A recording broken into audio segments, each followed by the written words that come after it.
It's that time again.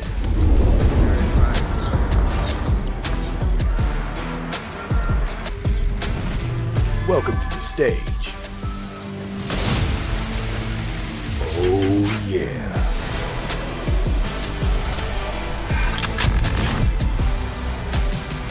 Where energy and creativity collide.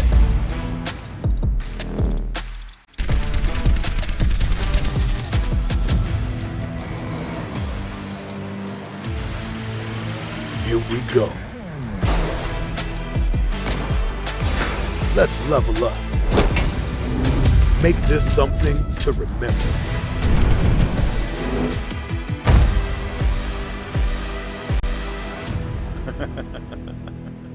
All right.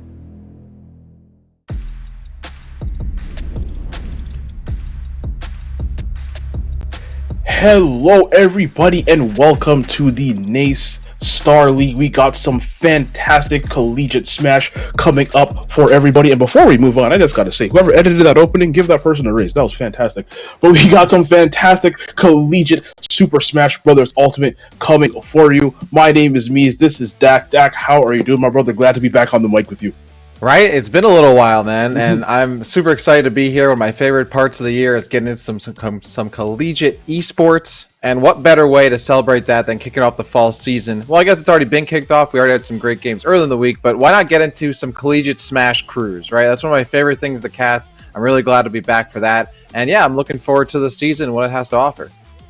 And yeah, you know what? We're going to do a quick breakdown of how this season is going to work. We have 8 weeks of regular season play, followed by a playoff right after. But first, today's schedule. We have 2 matches going to be going, and I believe the first one is going to be Kaiser State University out of Fort Lauderdale, Florida, my apologies, versus Old Dominion University out of Norfolk, Virginia. Second match of the day is going to be Minnesota State University at Mankato versus Shawnee State University out of Portsmouth, Ohio. So we have schools from all over the country, schools big and small, competing here for a pretty decent prize as well, too, Dad. Yeah, man. I think at the top of the line here, of course, we got to talk about this season format. You have a regular season here of 8 weeks, and then we're going to have a play-in following that. The top and bottom seeds trying to get their way into the conference championship. And if you don't make it that far, well, you have a last chance qualifier to try and get your way into the playoffs, where we're going to be finding the best of the best collegiate teams here in the grand finals. And I cannot wait to see, because as you said, we're all across the continent, all across the country here. There's the schedule right there for you. It goes all the way to December, and we have no idea who's going to take it. We have players from all around the country. A lot of the time in these collegiate competitions, there are killers that you may not have ever heard of, and that's one of my favorite things about these collegiate seasons. And to kind of jump off that point even further, the one reason I really, really love collegiate is what you just said. There's a lot of players you may not have heard of. Again, we all know the MK Leos, we all know the Tweaks, and we all know the Spargos, but all of, these schools have such hidden bosses, killers who are amazing at this game, who, again, these are young kids. These are 18, 19-year-old kids who may not have the ability to go travel out to all the big tournaments, and this is the opportunity that they have to show off their talent at the world stage. So just because you've never heard of some of these players before does not mean that they are not amazing, and I, for one, cannot wait to see it. And one more thing we did not mention, as there is some scholarship prize, and you can see that down at the bottom of the screen. First place team getting $2,000, second place getting $1,000, third place getting $500. That's about enough to get half a textbook nowadays. But hey, money is money at the end of the day. So big shout outs to NACE Star League for supplying the pricing, and a big shout out to our sponsors as well. The big one, Extra Life. NACE Star League wants to thank all of our sponsors, including Extra Life. Head to extralife.org for more information on how you can help change the future with games. And you know what? Speaking about the future with games, the future of collegiate esports is just so bright. I'm an old man now. I'm 28. I wish this was around when I was 19, going into university, going into college, because having a dedicated gaming space would have been amazing. Absolutely. Yeah, I mean, I'm completely with you right there. And of course, a lot of these players now get the benefit of competing in these awesome competitions here, especially here in Smash Crews. Teams of 4 is what we're going to be seeing here today in a crew battle. Of course, you know the standard crew battle format. You carry over your stocks until one team's stocks are depleted entirely. And it will be a best of 3. We have 2 best of 3s here tonight, Mies. So it's not going to be a situation where you don't have time to adapt. These players will get a chance to jump back into the battlefield to see what they have in terms of bringing this to a potential game 3.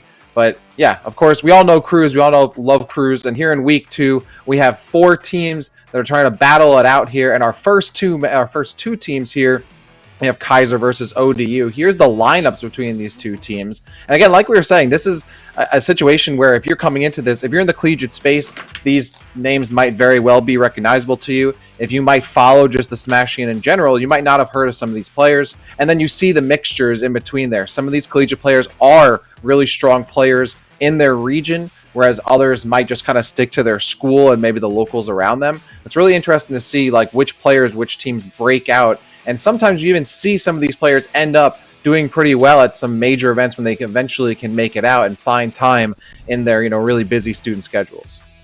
And one thing I love about events like Naystar League is like a lot of these schools here, Kaiser, Old Dominion, these aren't the big schools that you're always hearing about. You know what I'm saying? So now it gives them a chance to put their schools on the map, on the world stage as well. Give their smaller schools a bit more recognition. And again, to further your point, I really love watching the more unknown players because there's always somebody. I don't know who it's going to be today. Might not be this week. Might be next week. There's always that one person. We're like, man, this kid is going places. And I'm hoping we get to see whoever that is today. So I am very, very amped for this today, man, Dak. This is going to be great. Absolutely. And that's actually a big part of how some of these schools operate, especially over the past few years. I think this has changed over time, but a lot of the time schools would kind of build around their one really strong player, right? Like this player's really good. Okay, let's get a few more people who know how to play Smash and field a team. Now it's kind of changed where you still have your star players, but the teams are way more well-rounded. They're way more rounded out. A lot of the players are able to hold their own and don't necessarily have to rely on their one-star player. And that's the greatest thing about this is that you have an equal chance to see an awesome performance across all 4 players that show up and not just, their anchor or the first player who goes in to take out like 12 stocks on their own and like, okay, this is over. So that's what I'm always really excited about. And, as we go into, Ultimate's been out for almost 4 years now, right? God. So a lot of these players have been playing, maybe even been playing since before they started college, maybe back in high school, maybe earlier than that. And then you have players who maybe got into it more recently or took it more seriously because their team or their college has a club or a team. So it's interesting to see how more veteran players kind of shake out here, the older players in their schools, and how they work with maybe the newer players who are just joining their school or just joining the Smash scene in general, which is also great to see because this is a great avenue for a lot of players to get involved in the competitive part of esports. This might be their first time playing in esports overall, and this is a great way for them to play against other players who are not only of this similar skill level, but also living a similar lifestyle. And especially if you're from a region who may not have, those big popping locals where 50 people are showing up, or you may not even have the smaller locals where you have, 10 people showing up, or maybe you just have, the little basement tournaments, whatever. People in the smaller regions getting a chance to play against, like you said, very talented individuals who, again, are not too well known. Hopefully they're more well known after this, but I just love the fact that it gives these people just the chance to like showcase their skills on stream with all these people watching. They have VODs to go back and look at now, which is going to be amazing. Not everybody has the means to record their matches and everything like that. So having VODs to go back and look at, that's going to be great. And one more point I really want to bring up, and this is why I actually love the crew battle format. I really feel like the standard Smash tier list that we see almost doesn't apply to crew battles, because oftentimes you have characters maybe like a Ganondorf, like who's just really good at taking out that one stock, who might be a really good counterpick in a crew battle, or other characters who may not be great but are really good at just kind of taking out 1 or 2 stocks at a time. You might see some character specialists who don't maybe don't perform as well in a regular singles bracket, being able to finally utilize their characters in a more effective way in the crew battle format. No, I think you're completely right. I think there's three major factors, right? First, crew's 100% character specialist certainly shine, and being able to have that counter pink function certainly works. Then you're in a collegiate space where a lot of players may not have time to play multiple characters, right? So this is a Yep. place where they can jump in and figure out what they can do to be a team player, a role player, and get those stocks where they need to. And then finally, we're playing online here, right? So the tier list sometimes goes out the window when you're playing on Wi-Fi. Some characters can get away with a lot more nonsense than others compared to when you're playing in person. So all those three major X factors come into play and mix together in what we have here is online collegiate Smash crew battles. So I always know I'm going to see a King K. Rool almost every single time. Oh, absolutely. I feel like, because that character lives and breathes on online in crew battles and in collegiate spaces I've seen. So yeah, I love that. Like, you can certainly almost throw out the tier list in a lot of ways, throw it out the window in this kind of environment. And of course, players a lot of the time are going to stick to what they know best and what they're most comfortable with, and the teams will kind of work around that. So absolutely, I think you're right on point there. And just seeing the chess match between counter picks and who's going to play who and what character, again, you said maybe people don't play too many characters, but there's always that one person, like you said, maybe they main Mithra, but they have a secondary King K. Rool, or they have a secondary Little Mac that, I just need to take one stock right now and I'll deal with everything else later. And then you might see those just uncommon characters that just, let's be honest, don't perform very well at the big stage, have their chance to shine here. Again, having those people just being able to showcase their skill with these characters is going to be great. And I believe we're going to take a quick 5-minute break before the first match begins. So everyone, please stay tuned. We'll have some more Nace Star League when we come back.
Hello, everybody, and welcome back to Nace Starlink. Just took a quick break to handle some technical issues, but we are now back, and we are going to have game one between Kaiser State University and ODU coming up very, very shortly. Dak, how you doing, my brother? I am doing fantastic. I am steeped with anticipation because I'm ready to jump into this one.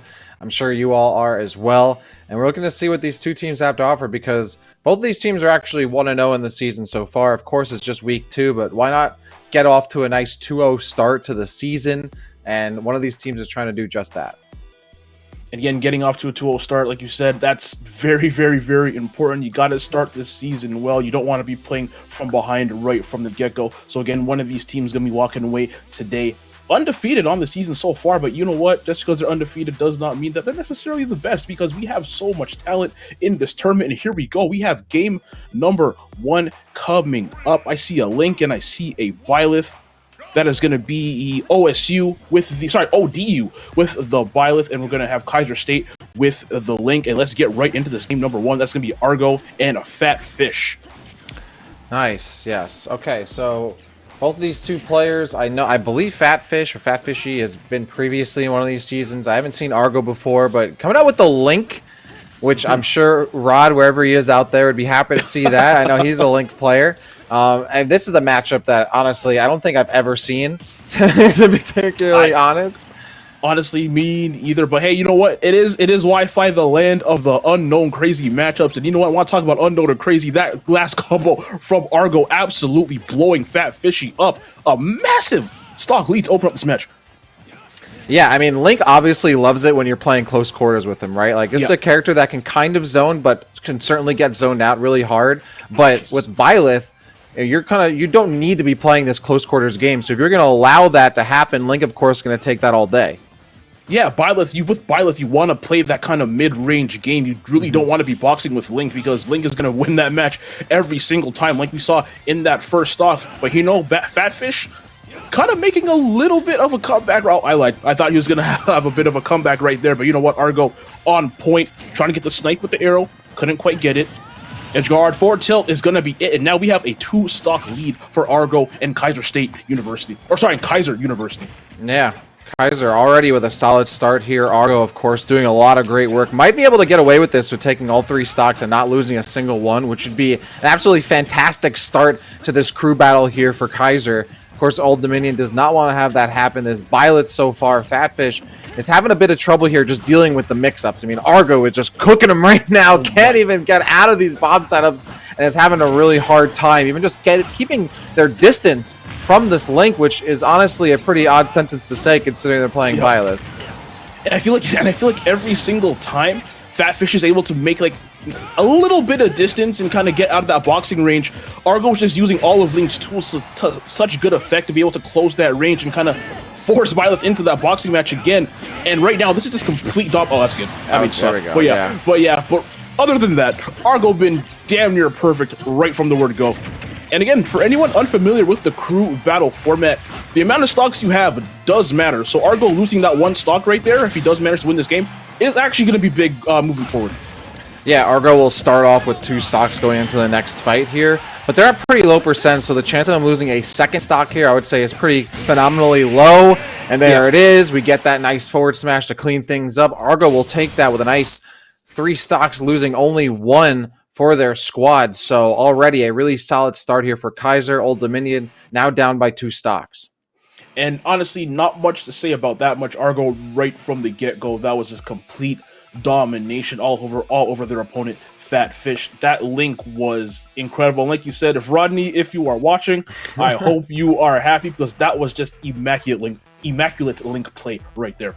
I'm almost like, I gotta call him up, FaceTime him, and put him up to like, hey, you want to commentate this? This is your dream match right here. Link not only in the match but winning, which you very rarely see these days. So a really solid job there. I think, honestly, at the end of the day, when you're playing as Link and you know what you're doing, you're going to have these bomb setups. You're going to be able to get off the ledge. I think this was the biggest thing, too, is that Fatfish was really letting Argo get back on stage almost every time, right? Like, you know, Byleth has that really beefy down air that you can use to spike at the ledge, and we really didn't see that at all.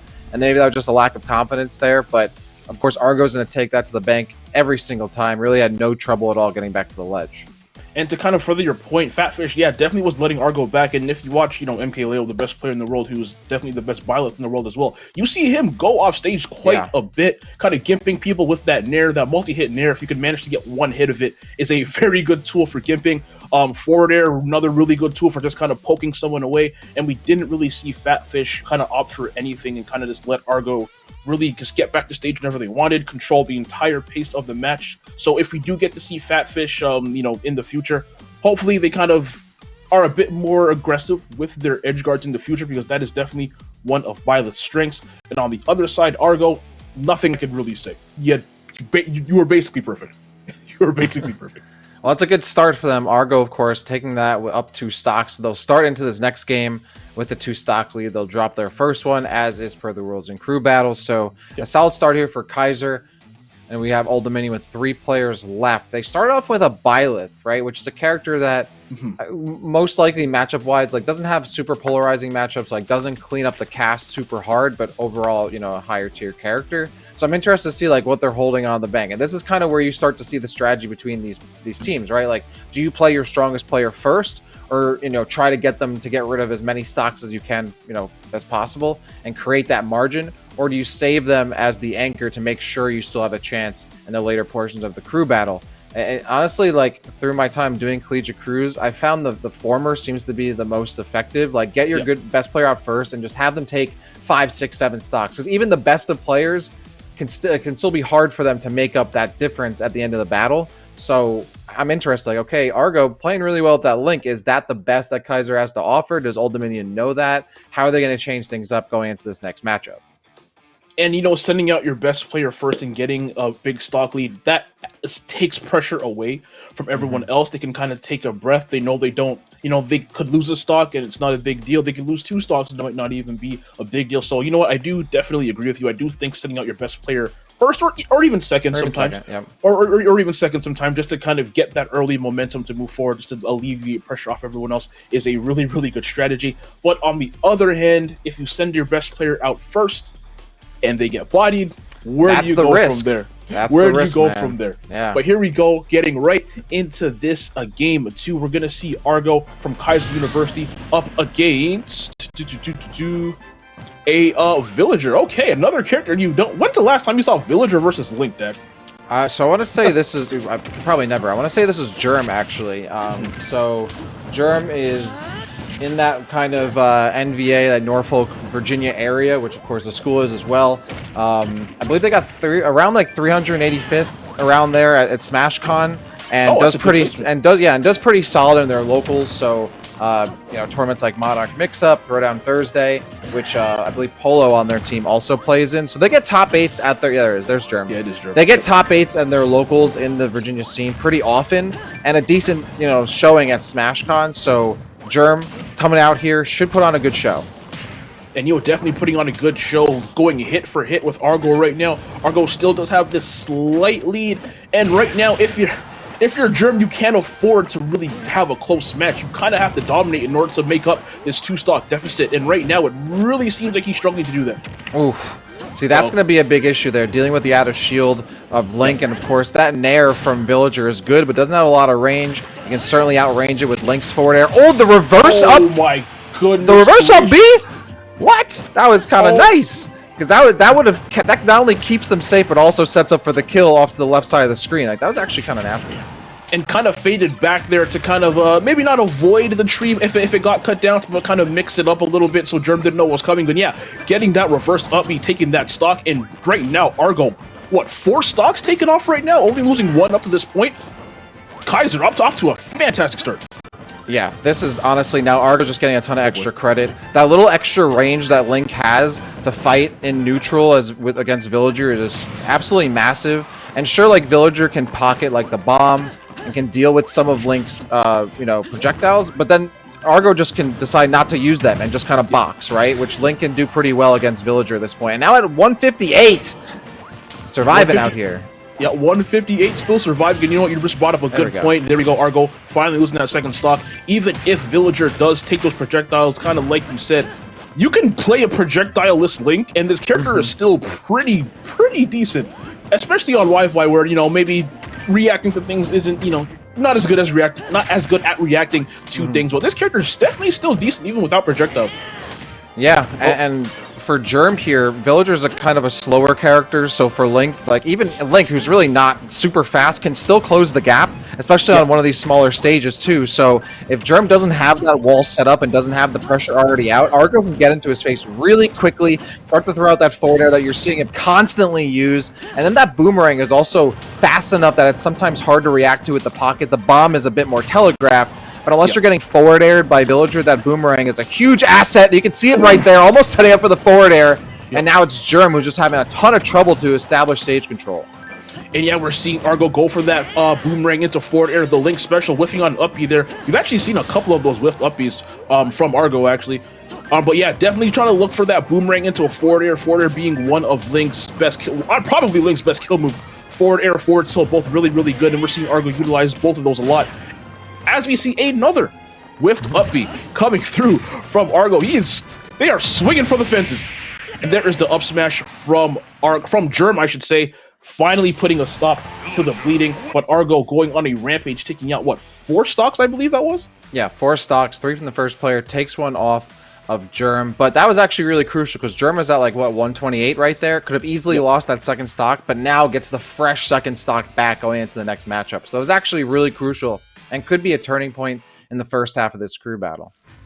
And now we just have to wonder who Kaiser University is going to send in next. Was Argo their best player? We kind of talked about strategy early. Sometimes sending in your best player off rip is the best strategy to kind of build yourself a lead, which is what they did. They do have a 2-stock lead currently as we get into some of these replays. So now I'm wondering, was Argo their ace, or do they still have an ace just waiting in the back to kind of build onto this lead even more? And I believe this is going to be the reverse up B. Yep, just absolutely vacuuming Germ up and setting him out. That was incredible. That was, I honestly don't, I mean, obviously Link as a character you don't see very often, but that was actually pretty ballsy too, because you're relying on that like second to last hit to scoop them. So it's really well like positioned there. So I honestly really well done. Great stuff by Argo, taking 4 stocks. And yeah, now it remains to be seen what Kaiser has up their sleeve, because coming into these matchups, and these matches in the collegiate scene in general, a lot of these players aren't as well known, especially if you're not from the region. So I'm doing my research. I'm like, I don't know who this is. I don't know who this is. So like, so I have no idea. And that's one of like it's a double-edged sword, because on one hand, I would love to, really see what they have to offer. But on the other hand, I'm very welcome to be surprised, right? And see what these players have to show for it. I was happy to see Germ though, because I was able to find a little bit on them, and that's a name I did actually recognize. Because there are other Germs as well. There's also Germ from Canada, which I believe you know. That's who I was thinking. That's who you were thinking of. Yeah, like... and there's also, I believe, a Germ from New York as well. I believe, so there's multiple. I think there's multiple Germs, and there's also a Brawl player Germ from way back in the day. Like there's, like when you start to get into that, like especially how big Smash is and how long the game's been out and how long the franchise has been out as an esport, then you start to see like repeat names and like, is this the player I know, or is this a new player? And that's a little game you got to play. There's only so many tags to go around. Eventually, like you said, you're gonna see multiple whatever name you come up with. But like, yeah, I was honestly thinking when I saw Germ in the lineup, I was like, was that the Canadian? That's what I was thinking. Do they go to ODU? They go to ODU? Well, that's the thing too. Is I saw this earlier in the year and last year, is that some of these colleges, especially during quarantine, and then like as COVID would go on. We got a little spoiler there. Is that double Villager? I'm about to see. Oh no! Did I see double Villager? Did I see double Villager on the screen? Some of these schools will actually pick up students who aren't from their region necessarily, right? Because a lot of these competitions are online, so they would pick up players who are from wherever because they're like online students. Wow, what is going on here with this jab? Okay, this is going to be Tempest here for the double Villager. Yep, double Villager, both wearing the same costume too. This is going to be a very fun match to cast. Oh, yeah. So right now we're seeing, Germ on the. Okay, wow, who is who? What is going on? Now again, we're seeing. This is kind of I don't know how I'm even gonna have to call this, but this is again another interesting situation because I'm pretty sure there's also I don't know if this is the same player, but I know that there's a Tempest from or who's played in a bunch of Long Island events. It goes to Aeon and goes to Encore in Westchester County. But I don't know. Is maybe they went to these tournaments over the summer and then they actually go back to school in Florida. That could be it. That could be it. Yeah, so that might be it. But if this is the same Tempest, then yeah, that's what I'm thinking of. They have a bunch of pretty solid placements at Aeon and at Encore and a bunch of other Long Island tournaments as well. And right now we are seeing Germ absolutely dominating right here. About a 50 or so % lead in this villager mirror. Tempest Tempest is doing whatever they can. I keep getting mixed up on who's who. I don't know what's going on. I'm just seeing slingshots, Lloyd rockets, trees being planted. This is actually should be illegal. Like, they shouldn't be allowed to use the same skin. Same skin. You know, like this. How is this allowed? I think the only thing that's keeping me alive right now is that sometimes the tag comes up above their heads, like for a second, and I'm like, oh my god, please tell me. Then they get too close, and I'm like, yep, I just see things flying around everywhere. But that is Argo trying to hit that edge guard right here. Probably gonna drop a bowling ball. Oh no, turnips. Okay, try to get that turnips. Gets that in air. Double Lloyd rocket popping out. Both of them going for the exact same option as we see Germ forward air their way back onto the stage. Both players over 100% right now. Germ still hanging on to onto that second stock right now. Tempest still hanging on to that third stock. And both of them just looking for that last hit to finally try and take one as we see Germ get sent off screen. Nice stall. Just gonna still not get the tech, but Tempest trying to do their best here against Germ, who has the Argo tag. So, like, I mean, this is making our jobs like incredibly difficult here, folks. But we're fighting through the storm. Yeah, Germ is doing a great job at 3 stocks. This could really turn the tide here, because if they're able to pick up another stock here and Tempest goes down without taking an entire one, like, that means ODU is right back in this, right? Which is crazy considering how much work was previously done. So we'll see if they can hold on. This is going to be pretty solid. Tempest here looking to see if they can land a forward. There's no way that forward smash is ever landing. No. And honestly, even if it did land, then honestly, you definitely deserved it. Here we go. Tree getting planted by Germ right now, trying to get a KO. Couldn't quite get it. Double Lloyd rocket again. I feel like every single time one of them throws out a Lloyd rocket, the other one does the exact same thing. Here you go, forward airs. Both of them just trying to zone each other out. Another Lloyd rocket. Oh, and you know, now that I realize they're now actually on separate sides here, so actually this would increase the lead, because Tempest, you know, Germ is playing for ODU, who is about to not take a stock off Tempest. Okay. Yeah. Once again, all over the place.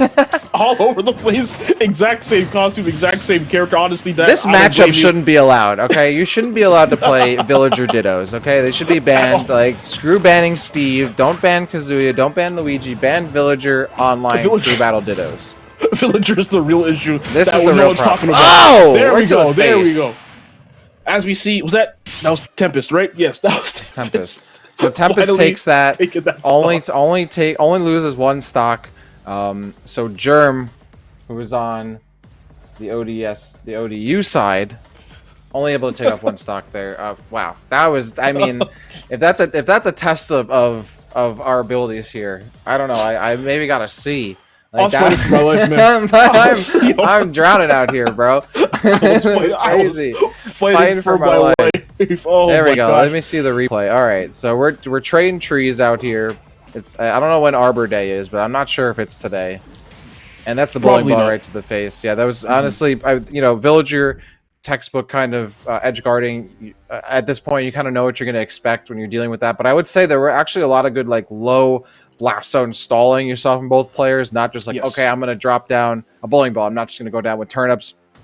You're seeing them use Lloyd rocket, trying to hug the side of the stage as much as they can to avoid the bowling ball, which obviously is going to drop down vertically in a straight line. So, yeah, pretty solid stuff. Both players. I know they're villagers, but how often are they playing the villager ditto? That's honestly another test in and of itself. And even though it's not necessarily indicative of who's the better villager, you start to. It's like one of those things when you're playing in the ditto, where you play the other player, and they do something like, oh, I'm going to do that. I'm going to pick that up right now and start doing it myself. And I saw a little bit of that in that matchup. One thing I do know, a lot of people don't know how to fight their character, their own character, especially if you're playing again a more obscure character like a villager. You might be you're probably the only villager in your region. Maybe there's one more. A lot of people don't really understand how to fight their character, but I really feel like those two had a really good understanding of what the other person wanted to do. Because maybe they're thinking, well, what would I do if I was in that situation? And kind of play around it. Like you said, we saw a lot of stalling off stage. Yep. We know that everyone's going to be going for the bowling balls again, which drop straight down. We saw a lot of stalling with the Lloyd rockets, a lot of not recovering right to the ledge, but using the balloons to kind of go up and around. We go up and drop down a bit. We didn't really see, tree wasn't really a factor there either. I did see a lot of slingshots. Definitely a lot of forward airs coming out there. Have to. But yeah, exactly. But yeah, I really feel like both of them understood what the other one wanted to do, which is something you don't see in Dittos a lot, because kind of like I said, a lot of people just don't understand how to fight their own character, which I find really funny. I'm also one of those people. Honestly, I'm always, when I get like the Ridley Ditto, I'm like, oh, this is gonna be explosive, because like that's one of those matches where you pretty much blow up the other player. Like you can't really camp out, which is how it was for me in Smash 4, because I played Little Mac, which again another like explosive Ditto. I don't know why I did that for so long. I eventually picked up Cloud, which is fine. Okay, hey, that's, if there's anyone to pick up in Smash 4, that's the one. Right? Yeah. So we have both teams now getting down to the second portion of their rosters respectively in terms of the 4 players that they're fielding. This is pretty evenly matched though, right? Like I think a lot of the time, especially in collegiate situations, you have some teams that are just far and away better than the others. Yep. And so you kind of see blowouts pretty often until you get to the later portion of the season. But both these teams you're very close, within 2 stocks, I believe, going into this, if not a little more, but like very, very evenly matched. And we haven't seen a player who's like straight up decimated anyone else, like taking 3 stocks and not dying at all. We've 2 stock max really there as we jump into our 4th game here of the crew battle. We're going to see what these 2 teams have in stock. I believe that Snake is get nicked on. There we go. There he is right there. So Tempest can be jumping out. So that means both teams are now getting closer and closer to having less players left. It is Nick for ODU, and then Polo, I believe, is their last player that they have waiting on the bench, whereas we still have Tempest out here for Kaiser, and then the Man and Rule waiting on their bench as well. But look at that, 8-6 here in stocks. And yeah, one kind of common theme that I think I've been seeing, with the exception of that Byleth, both of these schools really do enjoy playing zoner characters that like to play a bit more of a slow-paced, a defensive match. And honestly, there's really no one better in the game than Snake at playing that defensive, slow-paced style. But if you can manage to kind of get in and stuff him out, Snake is not a great character when they're forced to play from behind and they're forced to be an aggressor. So when you're playing against anyone playing Snake, you really want to come out swinging immediately and get an early lead. Yeah, Nick, a player that I know, it seems to be more of a Wi-Fi player. I didn't see too many results for them overall as their Snake, but Snake's certainly their player to go for. It seems like they're more involved in like Wi-Fi crews, and of course here in collegiate. I'm interested to see what they have to show, but you're right. Like this is their zoner characters, projectile throwing characters. I mean, that's a character to have against Villager. Snake plays Villager's game so much better, right? Yep. Like Villager's kind of just like a beta Snake at this point, and Nick is certainly happy about that because they're going to be able to even the odds here against Tempest, who, if they take this next stock without dying, I'm about to say, never mind.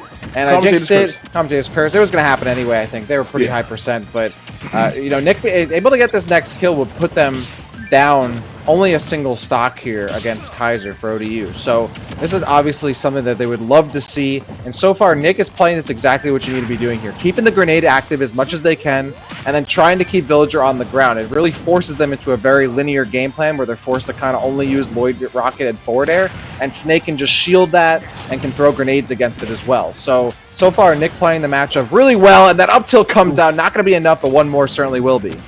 Yeah, not quite, but right now we're going to see Nick start to look for that final KO to kind of quell this bleeding a little bit and kind of gain a bit more ground on Kaiser University. But right now, I thought that was going to be a really big opening for Tempest, but couldn't quite get much off of it. Right now, if I'm Nick, I'm just playing this really, really slow. You really can't afford to lose the stock right here after playing so well up until that point. Oh, no. Oh, that tree. Okay, you know what? This might be a big comeback coming through from Tempest. I really thought this game was going to be all Nick. But Tempest having something to say about it. Nick having a lot of trouble getting back to stage, trying to use that wave bounced C4, but it's just kind of keeping them still in back air and forward air range here for Tempest, and they're certainly happy to keep playing that game. That C4 way out of range, but I mean, one forward tilt, one up tilt will kill. Tempest certainly knows that. Rolling away out of shield, super scared, doesn't want to just contest that outright out of shield and wants to reset to neutral. Trying to use that Lloyd Rocket to set up the grab, and they do. That's a massive stock here for Tempest, as that's going to increase the lead once they go into this next matchup here.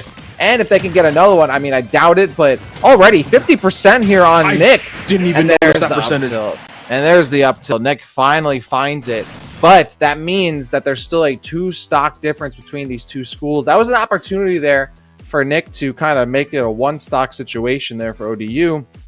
And Tempest playing really well, especially in that second stock, to keep that lead at 2 stocks here for Kaiser. Based on the way Nick was playing, I really thought they were going to be the one to maybe tie this game up, or to, again, just make it a little bit closer. But once again, that 2-stock lead from Kaiser is still maintained. That opening from Argo, we have to go back to that game 1. That opening from Argo, getting off to such a hot start.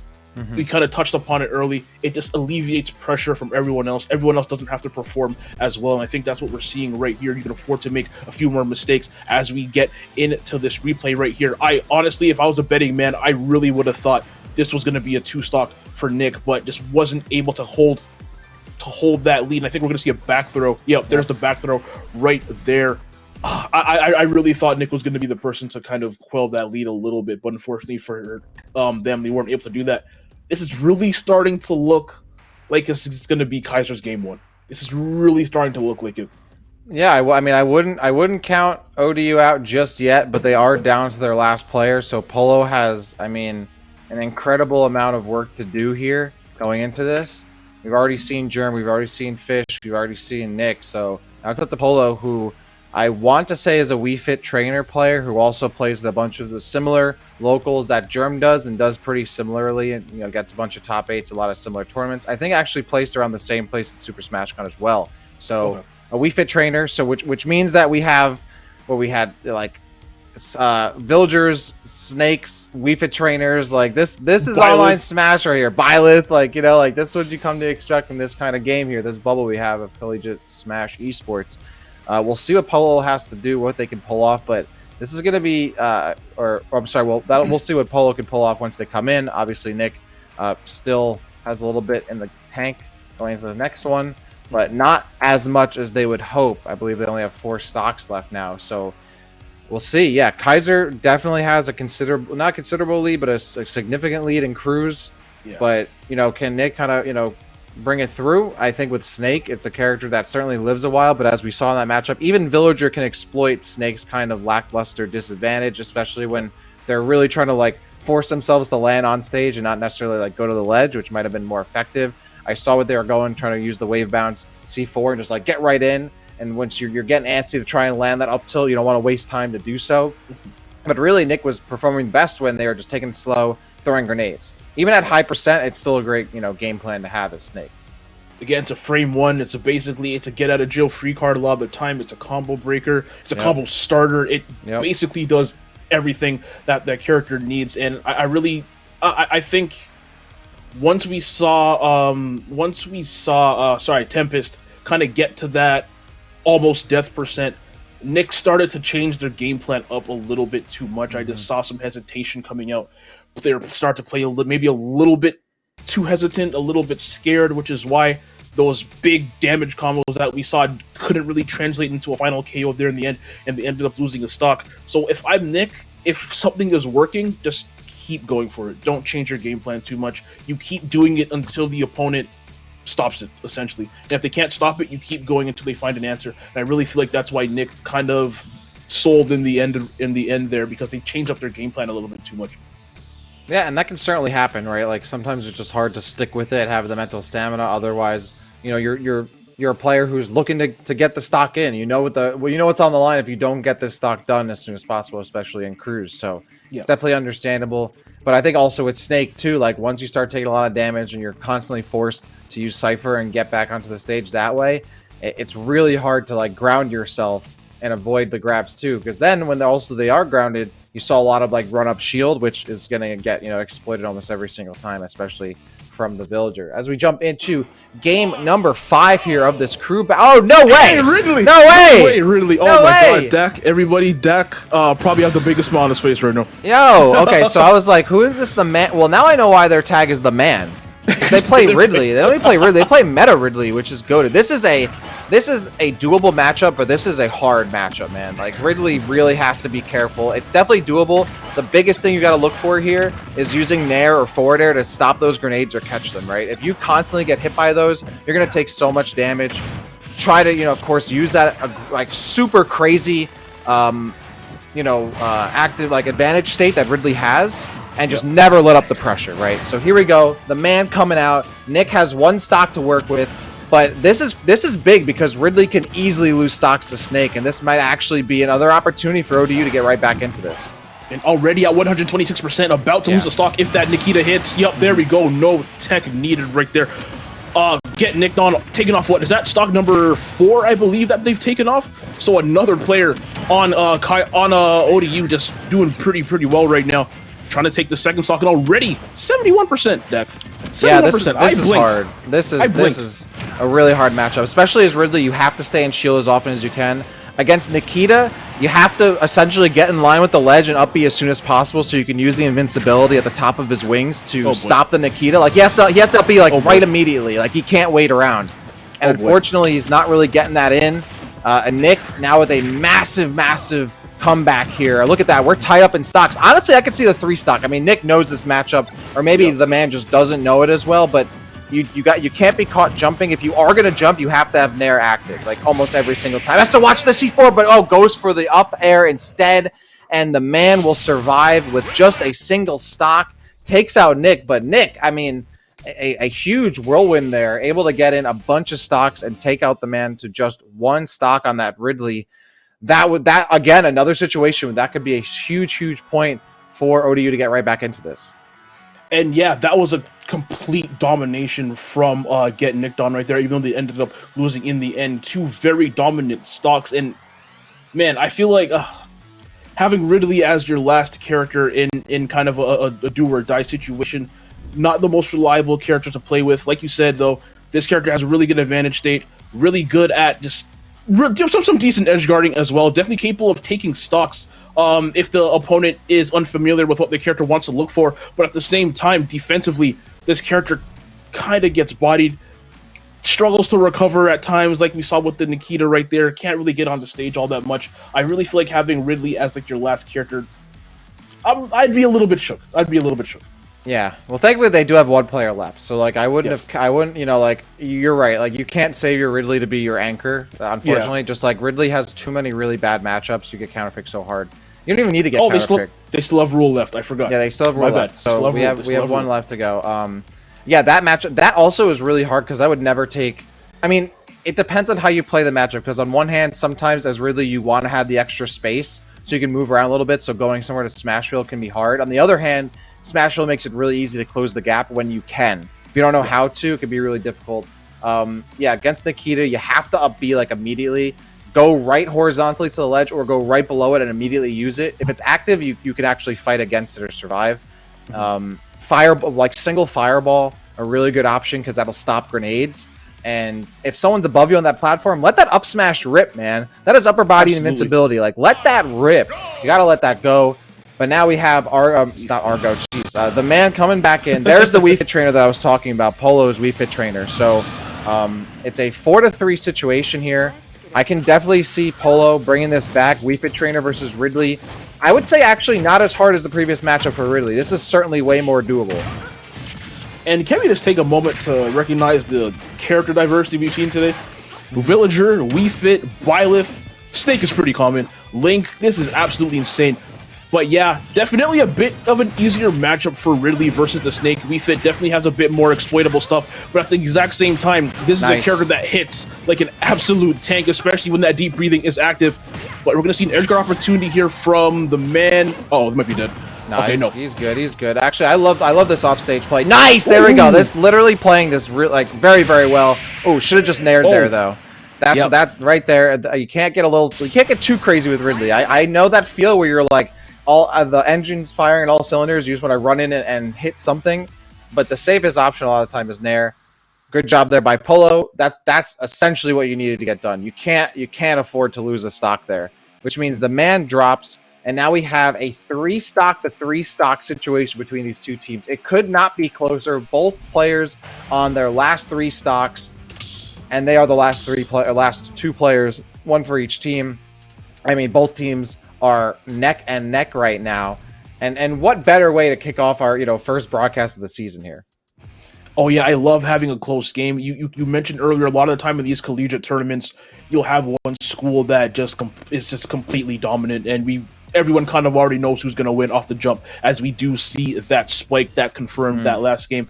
But I love having a close match like this. Early on, it looked like it was going to be all Kaiser University. Argo got off to that amazing start with the Link, and no one else was really able to do anything until get nicked on. We saw against the man, actually, take 2 stocks off that Ridley, bring this all the way back, and now again, last game, 3 stocks each. It's going to be Rule. I think Rule is the one who is up next. I'm not sure who they play against this Wii Fit trainer from Polo. And honestly, judging based on the characters we've seen so far, I wouldn't be shocked if we end up seeing like a Banjo or something coming out of Rule. Yeah, I tried to do a little research. I'm not sure if this was the same player. They might have a Zelda with like Daisy, Peach, Bayo secondaries, but I could be completely wrong there. But that's another zoner campy character. Against Wii Fit Trainer, I mean, Zelda, I think actually does a pretty decent job. You can use that Din's Fire to reach out and stop any kind of, volleyball. Or, is it a volleyball? Is it a soccer ball? Shenanigans? It's a ball. It's a ball of some kind. It's a sports ball of some kind. I hate that I just said that. Sports ball? Because I'm a Jets fan, man. Like, I'm sorry to hear that. I know. I'm sorry to hear that. I live near MetLife. I'm like, I'm not going to be a Giants fan anymore. I'm a Jets fan. It's a lose-lose situation. We were 3-0 in the preseason, baby. All right, it's our year. It's our year. But yeah, no, I think Zelda definitely does a fine job in this matchup. Obviously, that like tipper forward air is going to be something you're really looking forward on Wii Fit Trainer, which can certainly land. Wii Fit Trainer doesn't really have too many tools to really stop that incoming, landing option or approach in the air. Din's Fire, really good. And I think the biggest thing, too, is that Zelda doesn't really get super hard edge-guarded by Wii Fit Trainer either. So I'm interested. I can be completely wrong. It's not a Zelda. It's Bayo. Okay, Bayo. So I did say Bayo. All right, so I was completely off there. So there's the Bayo coming in from... And Bayo, a character who I feel like is definitely good at dealing with projectiles. Obviously, you have Witch Time, you have Bats Within, basically to get a jail-free cards. And the disgusting combo potential that this character has now, from the last game, from Smash 4, obviously this character doesn't quite take stocks like she used to, but is still able to rack on a disgusting amount of damage in no time at all, as we see a quick 72%. But that inability to consistently take stocks, which is obviously what's important in a crew battle, might come back to bite Rule here. So let's see if this Bayo pick pans out. Finally does land that combo. I mean, this couldn't be closer. They were almost just at the exact same percent, both in that stock, but no, goes for the Witch Time. That's completely way out of range. Polo doesn't even have to react to that. Like, they are just going to respond immediately. And this is now an issue here because Rule really has, has a little bit of trouble landing these combo starters, and Wii Fit Trainer can keep that ball active and stop any kind of approach. Look at this. Kind of cooking here on the platforms right now. And now Polo picking up another one, and this is looking dire now for Kaiser, who has been in the lead this entire crew battle. ODU now looking like their anchor has been the best pick for them, as they now have a 2-stock lead with Rule 1 stock to go on this Bayo. And I ain't trying to say nothing yet, but I'm looking. This is looking like it might be a wrap, Dak. You were saying this is Kaiser's. I remember you were saying this is Kaiser's game here. I remember. I don't know. I remember someone saying that. This is why I don't bet. Hey, this is exactly why I am not a betting person. Right now, Rule has to pull out everything they have. And a snipe with that soccer ball, kind of throwing that back at you. But you know what? Has to do that 2 more times without basically getting hit once. Because when deep breathing is active on this Wii Fit, I feel like damn near anything you get touched with is probably going to KO you. It honestly really should, and especially when Wii Fit Trainer has the deep breathing, like that should be more than. Oh, yo, the reverse. Okay, Polo just flexing right now, and there's a sun salutation to clean things up. ODU coming back from behind their anchor Polo, and also with some stellar play from the rest of the roster, securing them the first game of this best of 3 crew battle. And I got to give a big shout out. We obviously Polo came in there and played amazingly with that Wii Fit, but I got to give a really big shout out to Get Nicked On and that Snake because ODU was behind that entire time until Get Nicked On came in and just played phenomenally, and then kind of just let it off and let Polo kind of just cook in this last game. This Bayonetta pick definitely didn't work out. If they do have a Zelda like you alluded to earlier, I really do.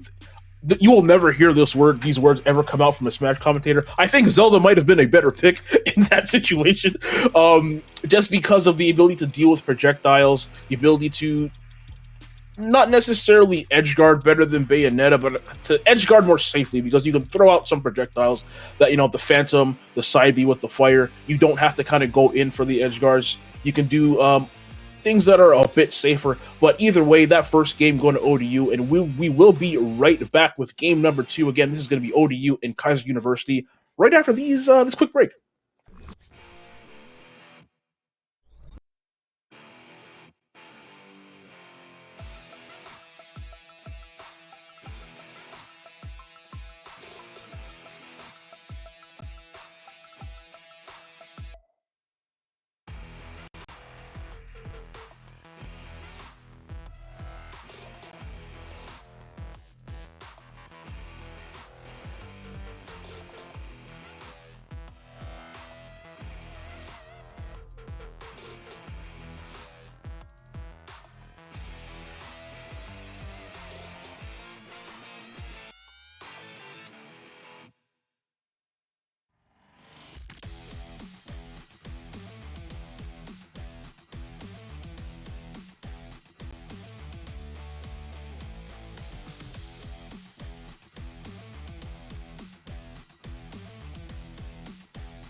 Welcome back, everybody, to NACE Star League. We are going into our second matchup here between Kaiser University and Old Dominion University here in our Smash Collegiate Cruise.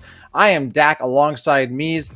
And Mies, I mean, how you feeling after that? That was a close one. That was one for the books for sure.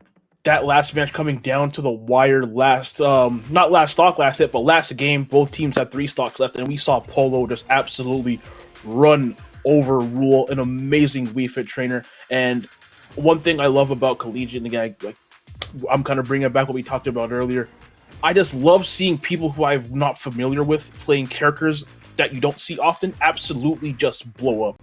Because the way Polo, honestly, you gotta give a big shout out to everybody, but Polo, Get Nicked On, and Argo, 3 players who I feel like were definitely the MVPs for their respective teams, all played phenomenally. We saw Argo get off to a hot start with that Link, a very good character that you don't see often. Get Nicked On with the Snake, bringing ODU back from a 2 or 3 stock deficit with that Snake, and then Polo kind of cleaning everything up with the Wii Fit. Fantastic from both teams. But we are going into game number 2 right here. This is going to be ODU and Kaiser once again. That was ODU who won the first game, and they're actually starting out with Get Nicked On, and I believe this is going to be Rule with the Zelda. Yeah, so this is our second match of this match. It's right. It's like this is technically game 1 of game 2. Technically, Exactly. yes. So Rule comes back in to start things off. So this is what I was expecting from Rule. Also from the Fort Lauderdale area, of course, as Kaiser is. They've gone to like CEO and Infinity Con, but I wouldn't say any super notable results. But the reason why I wasn't sure if it was them or not is because they do play Bayo, but Zelda seems to be their main, and we didn't get that the first time. So we do see that Zelda, but coming up against the Snake, which honestly I think was a pretty solid start here because, as you mentioned, Nick had a really solid, few stocks for ODU previously, but then now they can save like Germ and Polo for later. So having Nick to start things off here is going to be pretty nutty, and you have Rule already losing their first stock. Zelda can certainly deal with the grenades, has like Nairu's Love, has that neutral B. Of course, the Phantom's going to be a big one. There's that spike on the Cypher. Gotta put that in the book for sure. But yeah, this is doable. You can do all that, or you can just run off and get it down there. That also works. Much simpler. Now here we go. 50% on Get Nicked On right here. Yeah, so definitely capable of dealing with a lot of the shenanigans that Snake likes to throw out. And you know what? Zelda, not the best character, but definitely capable of getting some early stocks with that down there with back air and forward air. If you get that tipper, both absolutely filthy moves. And we are seeing on this second stock, Rule playing a lot better than they did early on.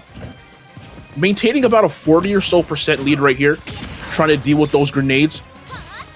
And Snake, using that grenade as a get out of jail free card. And are starting to see Rule fish maybe a little bit for forward airs, maybe a little bit too much. Forward airs and back airs, maybe fishing a little bit too much for it. But Get Nicked On definitely seems like they're privy to what Argo, to what Rule is looking for, managing to avoid most of them up until this point. Oof. Oh, yeah. Calls out that C4, has a shield ready. This is super close here. The up tilt will land, and that actually kills. I don't know. DI was, I was going to say that they were at like 85, 86, 87. That up tilt I don't think should have killed. So Nick getting out of dodge there, and actually that pays off massively because now they're starting to stack things up off that Nair. Not going to connect on the second part of that up B is Rule, but they will connect on the up air clean. And now it's a 45% difference between these two players, and Nick immediately slows it down. That's exactly what you want to do, and you can see he's approaching from behind to have that back air option, but when it resets, you have down tilt and you have dash attack if you're going to be facing forward. And at 85%, up tilt from Snake definitely on the board. We did see that up tilt kill around this percentage early on, even though that DI was kind of suspect. There we go. That's the DI. There we go. Definitely a lot better, but you know what? I don't know if Zelda is going to be capable of surviving another one. You don't want to use too many up tilts and stale it out, but at 117%, I think even if it's a little bit stale, one more up tilt from Get Nicked On might actually do it. Looking for it right. Yeah, he definitely wants Nick is fishing right now, which could work to Rule's benefit, but the problem is that Zelda is a bit too slow to really capitalize. It already kind of ruled out, no pun intended, having an opportunity to deal with that out of shield. I didn't even mean to do that. Dash attack comes out. and that will connect the up B. The Nikita is going to be delaying any kind of reaction from Nick. They're going to go for it again, but now they have to be careful. I honestly think Nikita neutral is not bad, but you can't be doing it right in Zelda's face. Oh, that could have been it! Jesus, that was pixels away from being game for rule, but that might be, oh no, I'm tilting the wrong way before until the opposite way is going to do it. I feel like Get Nicked On should have died about 7 times there, but had a couple of extra lives and managed to survive getting that forward tilt in the end. The Smash Gods definitely on their side, as we see a very impressive opening game from both players. Rule with the Zelda, another character you don't really ever see, but definitely showing why they play this character, and definitely not a bad lead either. Not a bad lead. I know they wish I know that they wish it went the opposite way, but honestly, for a Zelda, I feel like taking 2 stocks off a Snake and having it almost be 3 stocks, you see right there, double forward air missing. That's unfortunate. I feel like being able to do that well against a Snake with Zelda to open up, definitely not bad. Oh, and that could have been a back air, could have been the right up tilt, but still has time to land both hits of forward tilt. And that will be Nick taking that first matchup there. So now, I mean, I think now that we have Rule kind of out of the way, I think the pick for Nick going first really starts to make more sense. Because if you look at the bench here for Kaiser, they have a Ridley, who we already know Nick can deal with. Yep. Argo is going to, potentially go back to the Link, I would have to imagine, but Snake can still deal with that. And then you have the Villager. So Villager and Link, 2 characters that Link, or I would say Snake, probably beats, but doesn't hard outright beat them. And then you have the Ridley. So right now, Nick could actually still do some really decent damage, but at the same time, it's not a assured win. But at the same time, on the other hand, once Nick goes down, you have another Villager and a Wii Fit trainer to throw out there in the form of German Polo, respectively. So this really opens things up for OD to really start to get the ball rolling early. Really solid play there by Nick, and of course, that's going to refresh them on that last stock there too, going into this next matchup. So I'm interested to see how Kaiser change things up. Do their players change characters here? I mean, does the man have a backup character as a Ridley? You need to. Yeah, absolutely. That's putting it lightly. So, and I would have to imagine they're going to save the man if they don't, to avoid fighting Nick, right? So that means likely we're going to have Argo or Tempest coming up next. So it's like, okay, do you play as the Villager who can play that neutral game but can't necessarily get the confirmed kills? Or do you play Link who hits a bit harder but has a bit of a harder time in neutral against Snake? Honestly, if I'm Kaiser, since Nick only has 1 stock left, I might honestly just send in Argo right here to try and just quickly take it as fast as possible. You get Nick off the board. It lets you send in the man a lot safer early, a lot safer later down the line, whether it's against Fatfish and the Byleth, I believe. You probably don't want the man to play Germ. Villager Ridley doesn't. You probably know a lot better than I do. How is Villager Ridley? Because on paper, I feel like that Ridley could really struggle in that matchup. You are correct. I mean, that's another situation where you pretty much have to be shielding or have like anything with Ridley's tail active, because that'll clank or just stop any kind of interaction with like forward air or Lloyd rocket. So like Nair, obviously biggest tool there. You can't side B, right? You really can't up tilt ever. Back air, you really have to save for like a confirmed hit. You can't you can kind of play the range game with that, but you can get stuck by forward air before you hit. And obviously, if Ridley's facing backwards, it's kind of obvious. It's just like Snake, it's a matchup where you have to really, really pick your battles. You can't be caught jumping too much in neutral, and you want to be in shield or nairing almost all the time. And you can't use a lot of your moves, which is the worst thing. What you really want to look for is to try to get that Villager above you and up smash, because that'll beat turnips and that'll beat Lloyd Rocket and it'll beat all that nonsense. But that, again, getting Villager up above you is easier said than done. So personally, we'll see how that kind of goes. It's still a very hard matchup, not one I like to fight ever. And we'll see what we get here, though, as we have our next matchup. And it is going to be the Villager. So it is Tempest coming out here for Kaiser to respond to Nick. Okay, you know what? Not sure I agree with it. I would have sent out Argo just to take this 1 stock as quickly as possible. With Villager, because unless you're getting trees or bowling balls, you're not really getting those early kills, and this match is going to linger on a lot longer.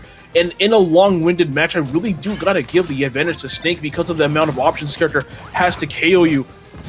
Again, so I'm not going to say I agree with the pick necessarily, but you know what? Maybe they know something that I don't. As we see Tempest get off to a pretty decent start here.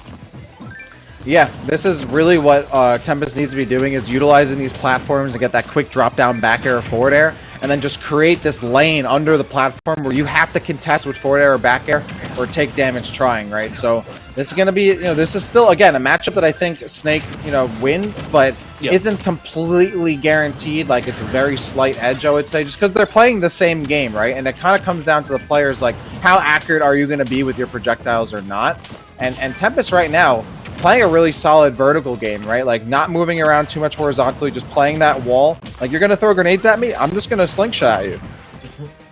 Like, you have Slingshot, you have Lloyd Rocket, you have a whole bunch of different things that you can use to kind of just stuff out that grenade if Snake opts to go with them. But that grenade we saw right there, able to break Nick out of that grab. It's just such a good tool. Frame 1, combo starter, combo ender, combo breaker. Sometimes even a KO move if you manage to get a good throw with it. A really good move there from Snake. But you know what? Has it at a bit of a deficit using that Cypher to get around, and you know what? Bad DI from Tempest. Getting KO at a percentage, I really feel like that back air shouldn't have. No, I really shouldn't have. At the very... Oh, that could have been risky. Okay. That down tilt almost extended their hurt box there. Yeah. Another forward tilt, and now Nick is like, okay, I'm setting up for the C4. The Lloyd Rocket's going to stuff it, and Tempest is way above. But look at this, a huge combo off the grenade explosion, lands the up air, and now another grenade explosion off the up tilt. And all of a sudden, Nick has completely turned the tides here. The C4 is just out of range.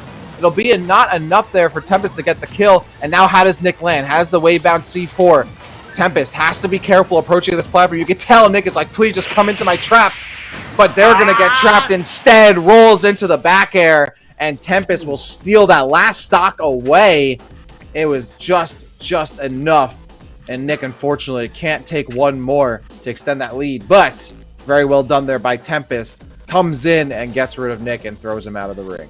You couldn't see my reaction during that match, but I was just like, ooh, I saw the tail end of it. We came back in and your hands above your head. I was like, oh. Every 3 seconds, that was so intense. But man, get nicked on, falling just in the end there. Shout outs to Tempest for managing to take that stock. But you know what, man?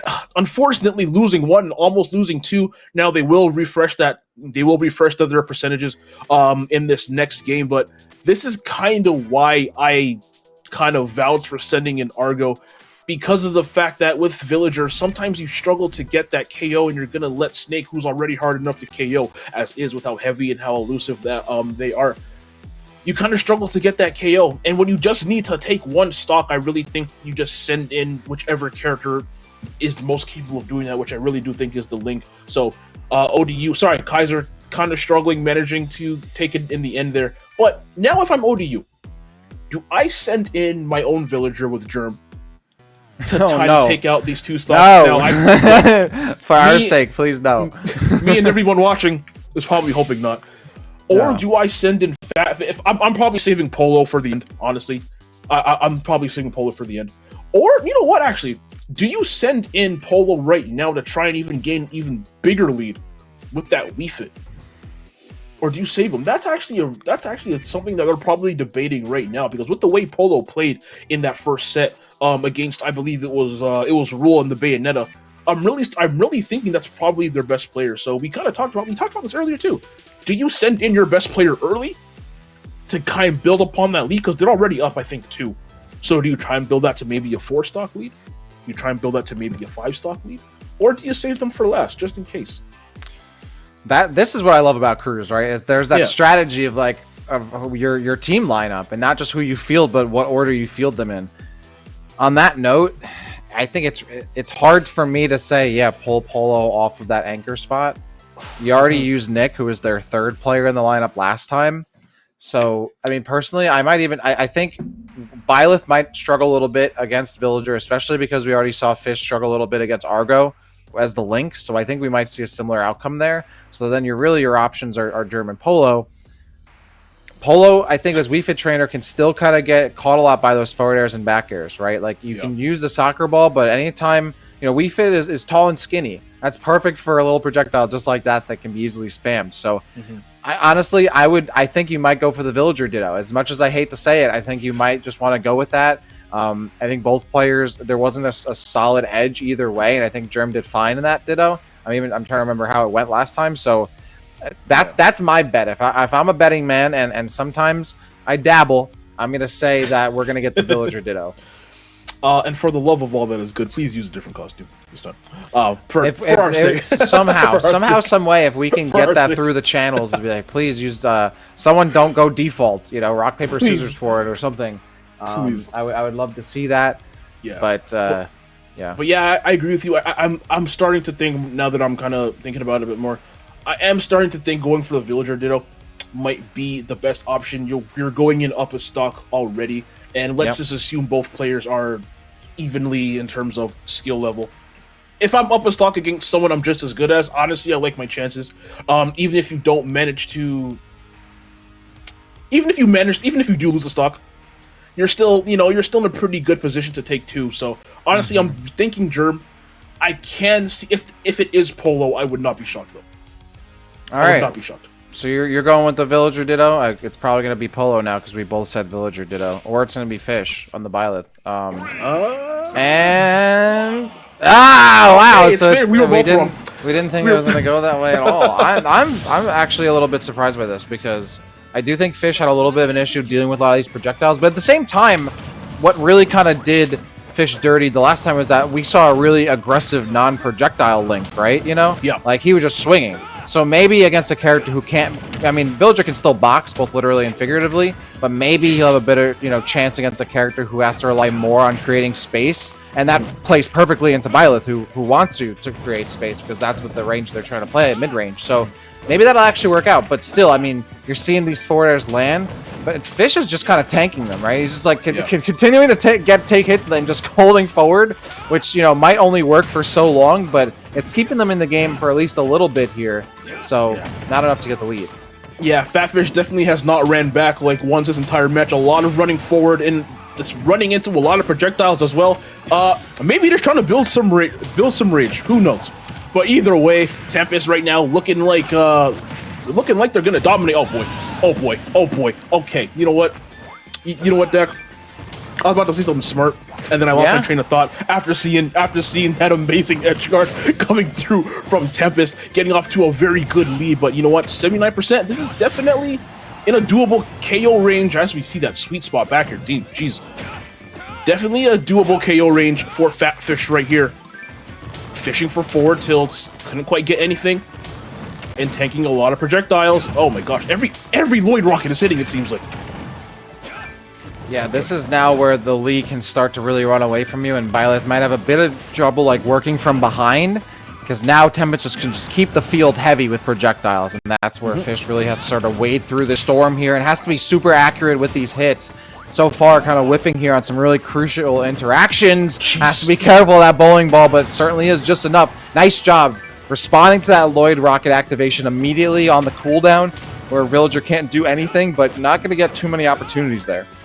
And Fish right now is just really struggling to avoid projectiles, like either running into them, shielding them, and then getting, punished for shielding right after. Temp is doing a really good job of playing around everything, and you know what? Finally, Fatfish managing to take a stock with that side B, but at 89%, this might be too little too late, as they do with that bowling ball right here. But let's see if Fish can get a bit of momentum after that KO. What's the edge guard? Oh, that's it. Yep. But one more stock for Fatfish. Argo playing this damn near perfect up to this point, though. It's not Argo, sorry, Tempest. Yeah, right. That's still the mix-up, the tag mix-up. Yeah. All right. This is. I mean, I honestly considering. I really think this is not at all what I expected here, but it makes sense, right? Again, like the Byleth is playing at this range, and we're just seeing a lot better performance here from Fish compared to that matchup against Argo. Tempest, getting caught in the tech roll situation. Nice, almost connects there, and it goes for it again. Why not do it 2 times? Grab whiffs. Yep, a lot of whiff grabs right there. 40% right now on Fatfish. That might be something. Nope, dash tag not quite enough. Again, no edge guarding really from Fatfish at all. No nairs, no even going out for like a little poke forward air. Nothing like that. Just opting to let Tempest get back to stage almost every single time.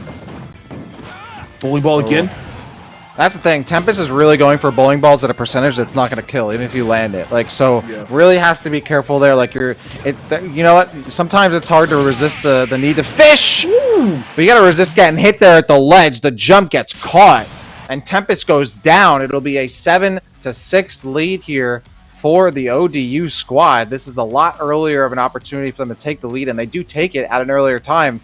Where at this point in the previous matchup, Kaiser was still a little bit ahead here, I think, by 2 stocks. So now, ODU, they still have their Byleth, and they have German Polo waiting on the bench. Whereas now, it's just Argo and the man ready to go on this last one. I'm assuming that we get Argo. I mean, this is actually difficult, because Argo did really well against Fish last time. So you think, oh, you put out Argo. But do you want to have Ridley as your last character?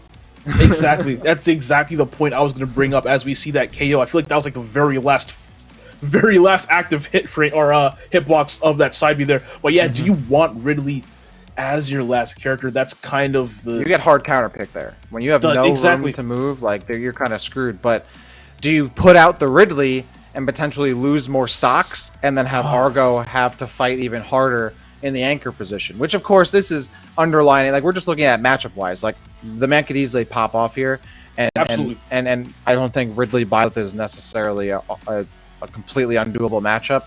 I would say Byleth probably wins, just because Ridley, if I'm gonna bet, loses most matchups. But you should know how to play that matchup, because you know the range game as Ridley. So maybe we see the man come in to try to clean up and give Argo a little bit of breathing room. Or do you throw Argo in, have him go for a run, and hopefully they don't die soon? Or, you know what, maybe the man actually has a secondary character. That's the other option, yeah. With, other than the Ridley, because I just feel like, just not on like a player basis, but just on a character-to-character basis, no matter who the man gets sent up against, I feel like whether it's the Wii Fit, I don't think that's great. Obviously, Get Nicked On is gone, but we saw what Snake did. Germ, the Villager, not great either for Ridley. Fatfish with the Byleth, doable, but also not great. So I really feel like no matter which way you want to go, if you do send in the man, you're kind of going at a disadvantage. So I feel like if they do have a secondary, now would be the time to, even if it's not as polished, just on a matchup basis, I really feel like now might be the time to throw that out. Or, again, do you just go Argo? Just go Argo, who I feel like is probably their best player based on what we've seen. Do you go Argo? Do you pray that he goes on that they go on like a 4 or 5 stock tear and kind of save the man for last? But we're gonna see what they go. They are going Argo. They are going Argo. We did see these two players play each other in game 1, and it was a very dominant, I believe, 2 stock from Argo, getting Kaiser off to a very, very hot start. And you know what? If you only have to take off 1 stock, I really feel like between Link and Ridley, Link is probably your best bet. On the other hand, though, I don't believe they played on FD last time. So if there's a little bit of room here that Fish needs, this is where you're going to get it. Now you can really start to run away against Link. And that a little extra, like the little speed that Link does have becomes a lot more inconsequential. And Argo has to be careful. We've seen those up Bs on stage can get them in a lot of trouble. So has to be careful. But look at that. Fish is already doing work. This actually could be really scary now if they lose Argo this early without at least taking off 1 stock here. At least not getting this convincingly. That could be really scary here for Kaiser. Yo, I don't know what Fatfish ate between the first game and this one, but oh my, they are looking like a completely new player. We saw in game 1, they got completely dominated from start to finish by Argo, but yeah, looking brand new right now. Might have got some new buttons in their controller, had some of Michael's secret stuff from Space Jam. I don't know what the hell is going on, but Fatfish looking completely no, Dak, end it. What was it? Yo, this is disgusting. This is disgusting. I mean, again, Argo getting really, really confident, overly zealous with these up Bs on stage. That's going to land, but it's not going to be nearly enough. Fish is now completely up here with a massive comeback. ODU is now running away with it. Again, Argo going for this up B on stage, which realistically is not, it's not going to do anything for you, right? It's not going to kill, and it's, not going to establish too much stage control. Byleth will gladly give you space. So this is now a situation where Fish might come out of here with a full 3 stock, and as I say that, the 4 tilt will finally end their run. But that was scary for Kaiser, because now Argo is on their last stock going into this, where meanwhile ODU, who is again behind in the battle in the previous game at this point, now has 2 full players to work with. 6 stocks in the bag, ready to go, and it's a villager and it's a Wii Fit trainer. And that, again, an absolute dominant showcase right here in this game from Fatfish. Man, just seeing how different they played from the first game, the first game of the first set, I should say, in comparison to how they're playing now, was absolutely insane. Maybe it was the stage, maybe they just had to get that first game kind of, jitters out, but either way, absolute dominating performance there from Fatfish. And now you're only left with the man, which is, oh no, sorry, you still have Argo with 1 stock, and then you have the man right after that. And Argo with 1 stock against Polo or Germ, whichever way you want to go. This is not looking too good for Kaiser. But I did say this in the first game. I said it wasn't looking too good for ODU in the first game, and then I guess they heard me or something and ended up proving me wrong. You're like, Kaiser's winning this. This is Kaiser's match to win. And ODU took that personally. Again, this is why I don't bet. But yeah, right now, with the way ODU and the way Fatfish just played, like, the fact that they still have Polo on deck, to me, signifies that they are in an amazing spot right now. Because if they do manage to take this one stock off of Argo, no matter who, again, assuming the man still plays Ridley, no matter if it's Polo or Germ or whoever, like, it's not good for Ridley. No, it's really not. It's not good for Ridley at all. You have to really be on point. Definitely looking like it's ODU's to lose right now. I mean, I would say if you're Kaiser, you're hoping. Personally, this is how. Let's assume that the man doesn't have a secondary or one that they're confident using. They're sticking Ridley, right? If I'm Kaiser, I'm hoping that ODU plays Germ, and Argo takes 2 stocks at least. Then the Ridley matchup is doable, and then you have some room to work with on the Wii Fit Trainer matchup, which is way more doable than the Villager matchup. Wii Fit Trainer, not as nearly as oppressive in that matchup for Ridley. Villager, you really don't have to break a sweat to do damage against them. So, and they do get Germ. Okay, so this is I think probably the one little bit of light here for the Kaiser squad, because if they can take out Germ here, this is, if Argo can do a lot of work here on Germ, they might be able to set up the man for success in that anchor position. But right now, a quick 25% lead for Germ, 32, and that lead is still building. Right now, I feel like Argo is just kind of throwing out some hitboxes and just kind of hoping they hit. I feel like we're not seeing too much of a strategic plan here from them here. And I really feel like we saw that in the first couple of games with Argo as well, throwing out a lot of random up-Bs, and I feel like just kind of hoping they hit. And against a character like Villager, who has so many good projectiles, throwing out unsafe hitboxes kind of like that right there is going to spell death. I mean, I think the up-Bs have been Argo's downfall, really. I mean, obviously at that situation, like, the up-B you had to use to recover, even though snapping to the ledge was what you wanted to do. Yeah, I think almost every time Argo's dying, it's something to do with an up-B, and unfortunately, that's just, a bad habit that we're seeing really hurt them in the end here. Argo unable to take a single stock off Germ, which means there is 2 full players here for the man to deal with, and that dash attack gets caught.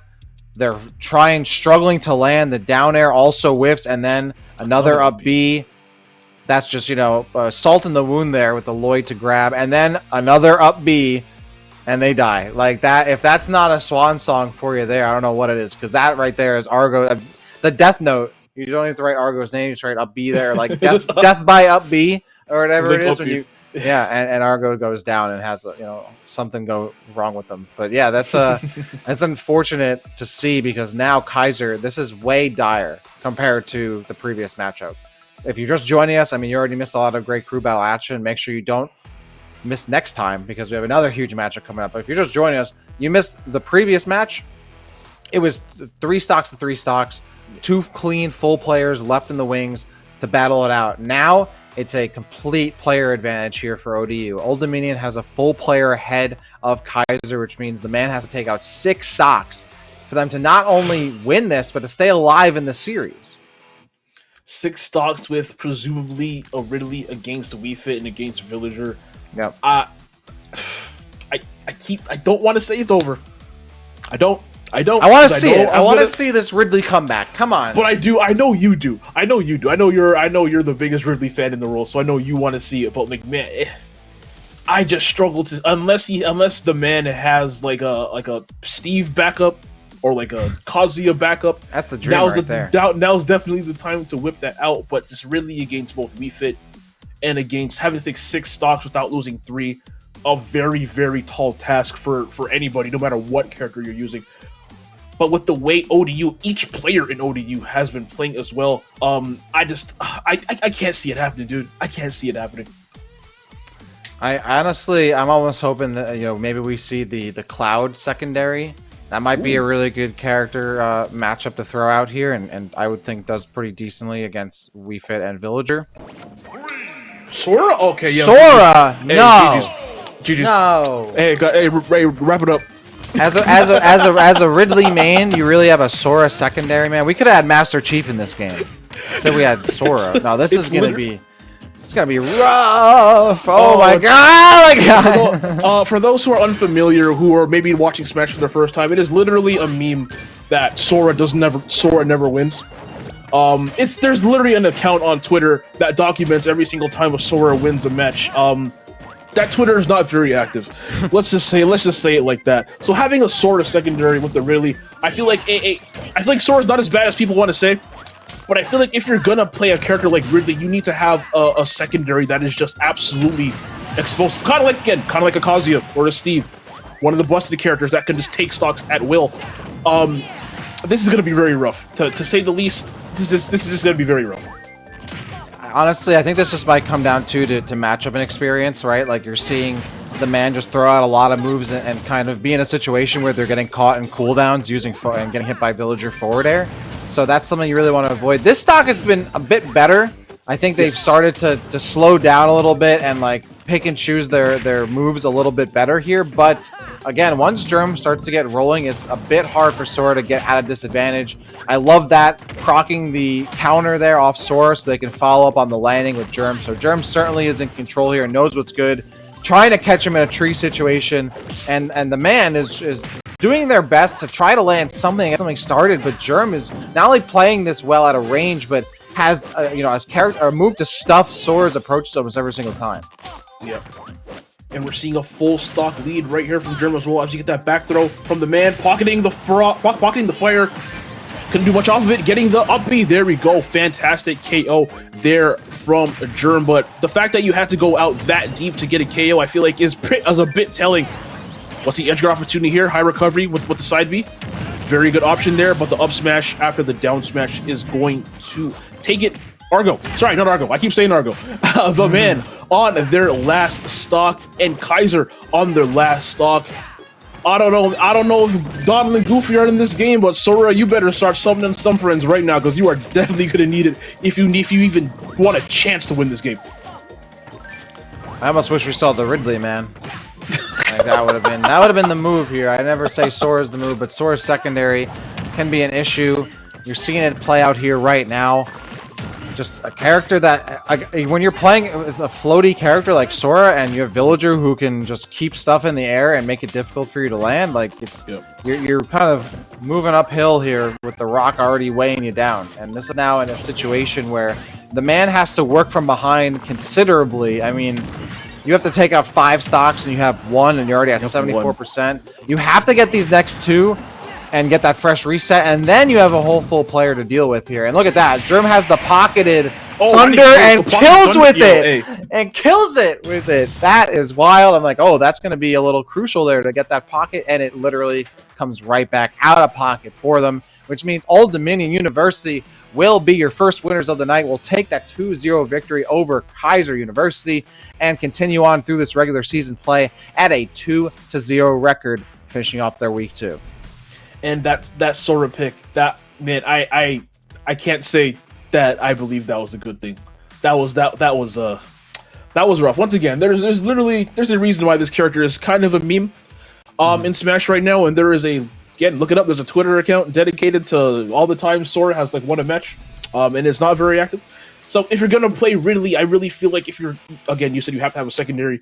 You have to have a secondary that basically just like cheats.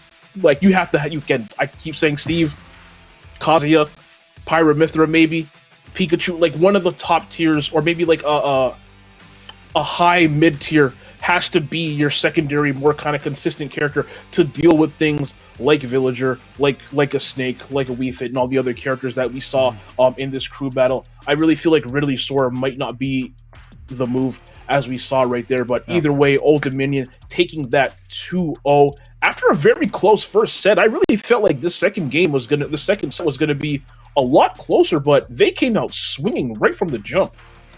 You really have to, right? In a situation like this, you never know what's going to be coming on your plate here, what's going to be happening from another team, how they switch things up. And Old Dominion kind of had the download after that first match, and they knew what was up for the second one. They're like, okay, we got this kind of unlock here. They know the move, and they put in Nick to start things off, which was really strong. They didn't even get to using Polo. And then Fish, I think honestly, Fish was the star of that second matchup, right? Because we were kind of downplaying, like, okay, we're expecting Polo, we're expecting Germ to do really well. That Fish kind of had a bit of an issue that the first matchup that they had in the first game. They came out swinging and did a lot of crucial work on that Byleth, to the point that they didn't even need to play Polo. They didn't even get to go out. They're still sitting on the bench, and Polo was their anchor twice in a row. So you knew that they had something packing. So that was really solid job by Old Dominion. Whether they have a coach or the team firing all cylinders and doing both roles, player-coach situation, to recognize that and mix up their lineup a little bit and do so in a way that made it incredibly more effective than what they played in the first time. Solid adjustment there, because of course you go into the first crew battle, you don't know what the other team's lineup's going to be. You don't know how they're playing. The second time, now you have that information, you got to put it to good use, and ODU certainly did that. So again, big shouts to ODU and big shouts to Kaiser as well. Both teams very, very talented. But ODU is going to be now 2-0 on the season, and I believe Kaiser is going to be 1-1 on the season. Definitely still, there's 7 weeks left, 6 weeks left. Definitely got enough time to rack up some more wins. It's not over just yet. And the next game, I think are we hopping right into the next game, I believe. That is going to be a Minnesota State University. Oh no, we're doing an interview. Hey, it is Fat Fish. How are you doing, my friend? Yo, I'm doing all right. So I gotta ask, that first set against Kaiser, we saw you leading with the Byleth, and you kind of, that first game didn't go too well for you. Yeah. But in that second set, same thing, same matchup, and you absolutely dominated. What changed from game 1 to game 2? Honestly, it was just a lot of warming up and getting used to the players and watching how they play. I feel like I had more time to adapt, and I knew how their play style was by that time during that game. So I was kind of caught off guard in game 1, but I definitely figured it out by the second round.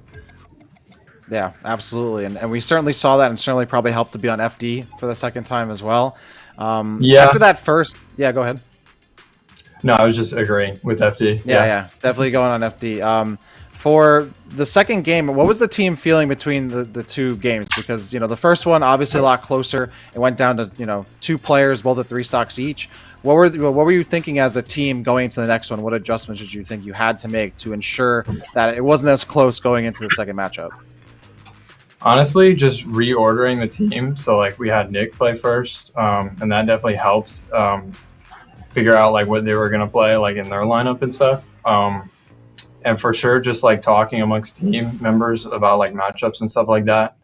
There was a couple of character swaps, but despite that, we still managed to adapt and win. So, yeah. So one more question. Obviously, I'm sure you go to tournaments just on your own and kind of represent yourself, but how does it feel to be putting your school, again, Old Dominion, not a school that I feel too many people are familiar with, how does it feel to be putting your school on the map like this and to be representing Old Dominion on the big stage? Honestly, it is such an honor. I mean, I've played Smash for a while now, and considering that, it's now an esport, and esports is really picking up, I'm super excited to be representing a school and, finally being able to do a sport and pop off like this, so I'm really, really excited. So yeah, that's super awesome, and I'd love to see that school spirit, but also it's great to represent as you can. One last one for me before we let you go here. So you've only had 2 weeks of play so far. You still have a bunch of the regular season to go. What do you think you've learned from this matchup, and what do you think you all need to do to continue to have that success streak through the rest of the season? Honestly, just taking it calm and slow and not like getting frustrated or anything like that, especially with the online. Like, Yep. and for sure coming in like round two, just talking amongst teammates and making sure that we understand like the matchups that we're fighting in. But yeah, for sure, just communication between team members and keeping it, calm and collected. So Fatfish, thank you so much. Congratulations on taking this W. Moving on 2-0 in the entire tournament. Once again, congratulations. Tell the rest of your team congratulations for me. Let's go. So shout outs to everyone. Shout out to ODU for moving on. Fatfish, have a fantastic rest of your day and good luck in the rest of the tournament, brother. Wow, that was hype. I'm glad we got, Hear that, bro. that. That was awesome. Oh well, that was awesome. So we're going to take a quick break, I believe, until the next match. But the next match is going to be at Minnesota State University at Mankato, my apologies, against Shawnee State University out of Portsmouth, Ohio. So two more fantastic schools going to be going at it in a couple minutes, everybody.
Welcome back, everybody, to NACE Star League, the Super Smash Bros. Ultimate Crew Battles here in the fall 2022 season. I am Dak, still alongside my man here, Mies, as we get into our second matchup of the night. We just saw Old Dominion University take out Kaiser 2-0, and now we're moving on to our second matchup, Minnesota State University Mankato versus Shawnee State University in our second match of the night. Thank you all for joining us here for week 2 of NACE Star League. Mies, how you feeling after that one? And what are you looking forward here to our next matchup? See, if this upcoming match is anything like the first match we saw between ODU and Kaiser, then we are in for a very, very hot set. I'm going to quickly go over the roster for both teams. We got Defecto Ace, Crystal Math, greatest tag ever, Lunchtime, and Sanguine from Minnesota State University. And from SSU, Shawnee State University, we have Waywardness, Atlas, Bread Loaf, and Space Miner. Crystal Math is the best thing I've ever heard in my entire life. That's another thing about collegiate stuff too, is you get some awesome tags, man. Like some tags you never hear out in broad daylight. Something like these. Oh, not gonna get sponsored with that one, buddy, but I appreciate the name. But yeah, hey, it's so Crystal Math, so you know. Crystal Math. But two very good teams that we are gonna see playing next: Shawnee State out of Portsmouth, Ohio, and Minnesota State, obviously in Minnesota State University of Mankato in Mankato, Minnesota. So getting some, a little bit of a kind of Midwest action here over here at NACE Star League. I'm very much looking forward to see the variety of characters that we might get. First set, we saw Wii Fit, Bayonetta, Zelda, Ridley, Byleth, Villager, probably forgetting somebody. Sora, thank you. Sora. How could you forget? Come on, man. Better or for worse. How could you forget? We saw some Sora. So very much looking forward to the potential of character diversity that we're going to see here, because in collegiate Smash, throw out the tier lists, throw all that stuff out. I really feel like this is where we get to see character specialists really, really, really thrive. We kind of get to see the chess match, where sometimes maybe playing a character, if you have multiple characters, sometimes your worst character might be the best option for the next match if you just got to take out one stock. So you might get to see a bit of that chess match going back and forth. But either way, I'm just excited to see which characters we're going to be seeing today. I am as well, and we're moving over to a new conference. We were at East 2, now we're at, I believe, East 5, if I'm correct here. But yeah, this is actually, like you said, a Midwest matchup. We just came from fighting, a Fort Lauderdale to Norfolk, Virginia matchup. Now we got that Ohio, Minnesota connection here, which actually isn't as close as I'm thinking. I'm sure my geography is super awful, but I'm Canadian. It's okay. Yeah, I'm asking the wrong person. I'm sure I'm an expert in your eyes. Once you start getting Midwest, I'm like, I don't know where these places are. But this is actually in another situation where both of these teams are 1-0. The interesting part about this, if I checked correctly, is while Minnesota State University did get their win, they beat Concordia University 2-0 in week 1. Shawnee actually, if I remember correctly, either they didn't have the scores filled out, or it was a forfeit win over University of Wisconsin Stout. So win's a win. A win's a win, but that actually means that Shawnee might not have, really, they didn't gain anything from week 1. They got the win, sure, but they didn't really learn much. This is really their first time playing, as far as I know. Could be wrong, but that's what I gleaned off of the bracket. The season in the website. So this could be actually Shawnee's first actual showing here. And to start things off, we have Sanguine from Minnesota State up against Waywardness. And Sanguine with the Roy character, you will definitely see a lot offline and online, and we're seeing Waywardness with the second Zelda of the day. Funny enough, the end of Zelda, it's hard to see once. The fact that we're seeing it twice in a matter of like 20 minutes, pretty crazy. But Waywardness, the Zelda taking that first stock, and you know what, looking pretty good in stock number 2 here. Yeah, I couldn't find much on Sanguine, but Waywardness is actually a really strong player in their area. They get a lot of top 8s and top 16s in their Ohio Smash region.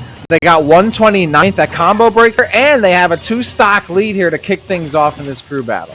And that last edgeguard to take that second stock from Waywardness was a thing of beauty. Forced Sanguine to use all the resources, the jump and the air dodge. Didn't have enough juice in the up B to make it back. And right now, Waywardness with a full 2-stock lead. And for anyone unfamiliar with the crew battle format, the amount of stocks you have left when you win is a very, very big factor. So if Wayward can manage to hold on to this last stock while taking out Sanguine's last stock, hang on to this stock while taking out Sanguine's last stock, this will be a big deal. But they do actually lose that one. Still a full stock lead, and with the way Waywardness has been playing, they're looking primed to win this, but it is Roy, and Roy is a character that likes to cheat sometimes. So you're never really too far ahead where Roy can't come back. Yeah, this is the thing about this matchup is if Zelda stays grounded, they can do usually a pretty solid job. But once Roy catches you midair and they start to get that forward air train going, and they start to string you across the stage, it's so difficult for Zelda to respond and to land back and get their footing again. So that's really what Waywardness has to be careful here. That Nair out of shield and just the Nair in general neutral can be helpful, but you want to rely on that Phantom, and you want to rely on that Din's Fire who picks that up. And Waywardness winning that 2 stocks to 0, and we'll get that 2-stock lead here to kick things off for Shawnee State University. One thing I got to give a big shout out to Waywardness. Their edge guarding in that set was damn near perfect.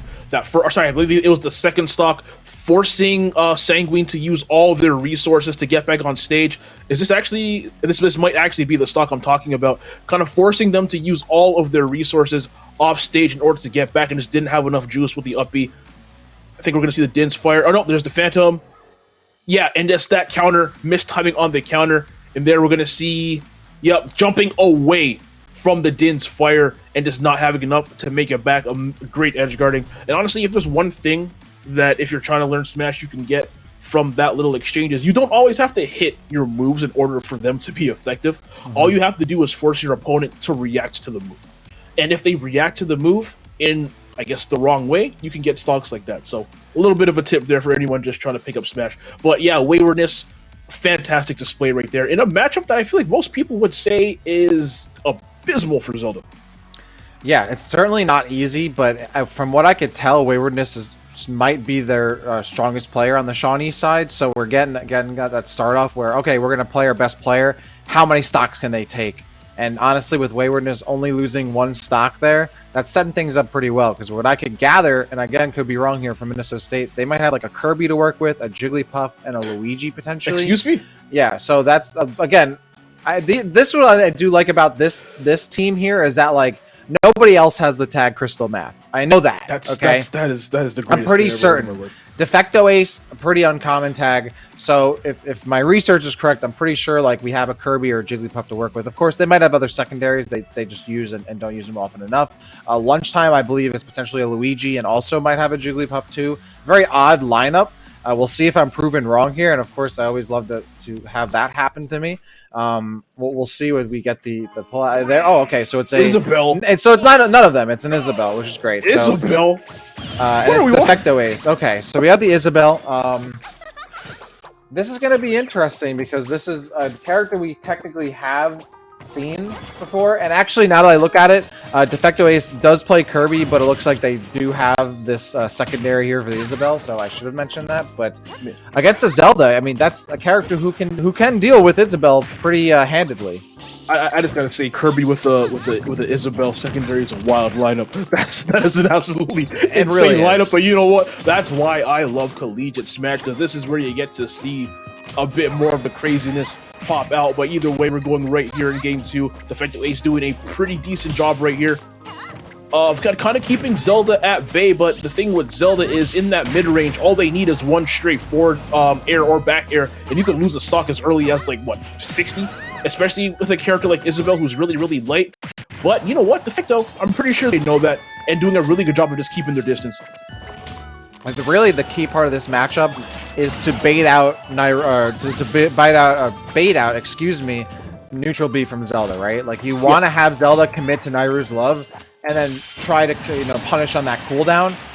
Of course, you also want to avoid that sharp heel on Zelda's foot there for sure, because that's going to definitely do you dirty. But that's really, I think, a big part of this matchup here for Zelda is, wow, it lands it again. That tipper forward smash, that strong hit of forward smash there. That's going to be massive. The up smash comes out, though.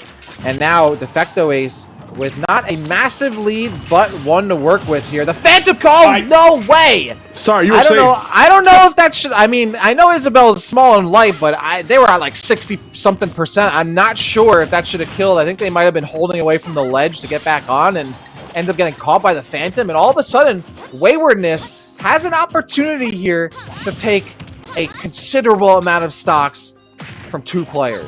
Yeah, that DI definitely suspect. We like to call that a Mario Party DI where I'm from. You know those mini games where you gotta spin the stick around? That's definitely what that DI was looking like right there.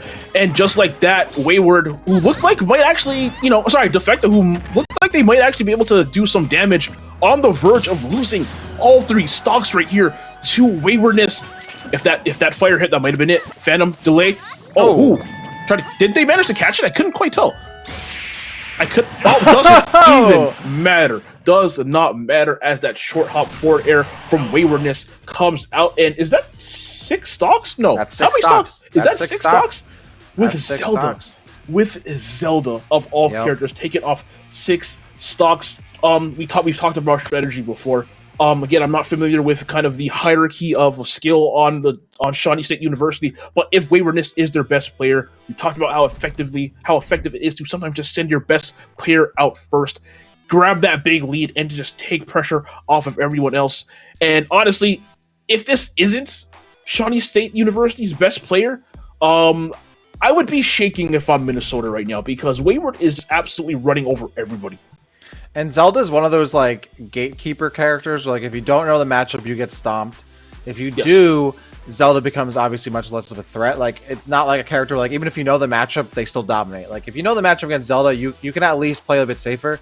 But if you don't, like, you're getting cooked. I wouldn't say that, Defective Ace didn't know the matchup entirely, but like when you see Waywardness able to just stand in place and just throw out Din's Fire and throw out Phantom over and over again, like, okay, there needs to be an adjustment that isn't obviously happening. Isabelle, though, too, has a hard time dealing with Phantom. Absolutely. Entirely. Like, you can't, like, just easily, like, projectile through it.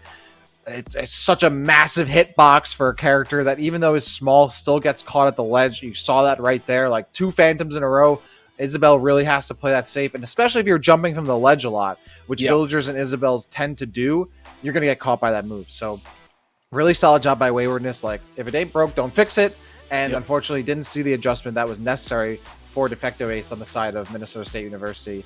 And on that note, that now means that Shawnee State has a massive, massive lead on the back of Waywardness, who looks like you said, if they're not their best player, I don't know what's in store, because right now they've already proven it there.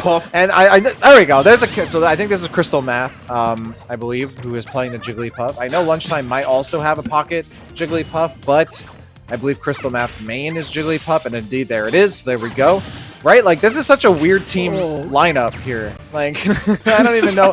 I am, like, trying my best not to. This is so wacky. What are we? This is so wacky. Isabelle and Puff. And what was the first character again? Isabelle and Puff. This is absolutely insane. You will only see this. And Roy, Roy's pretty normal.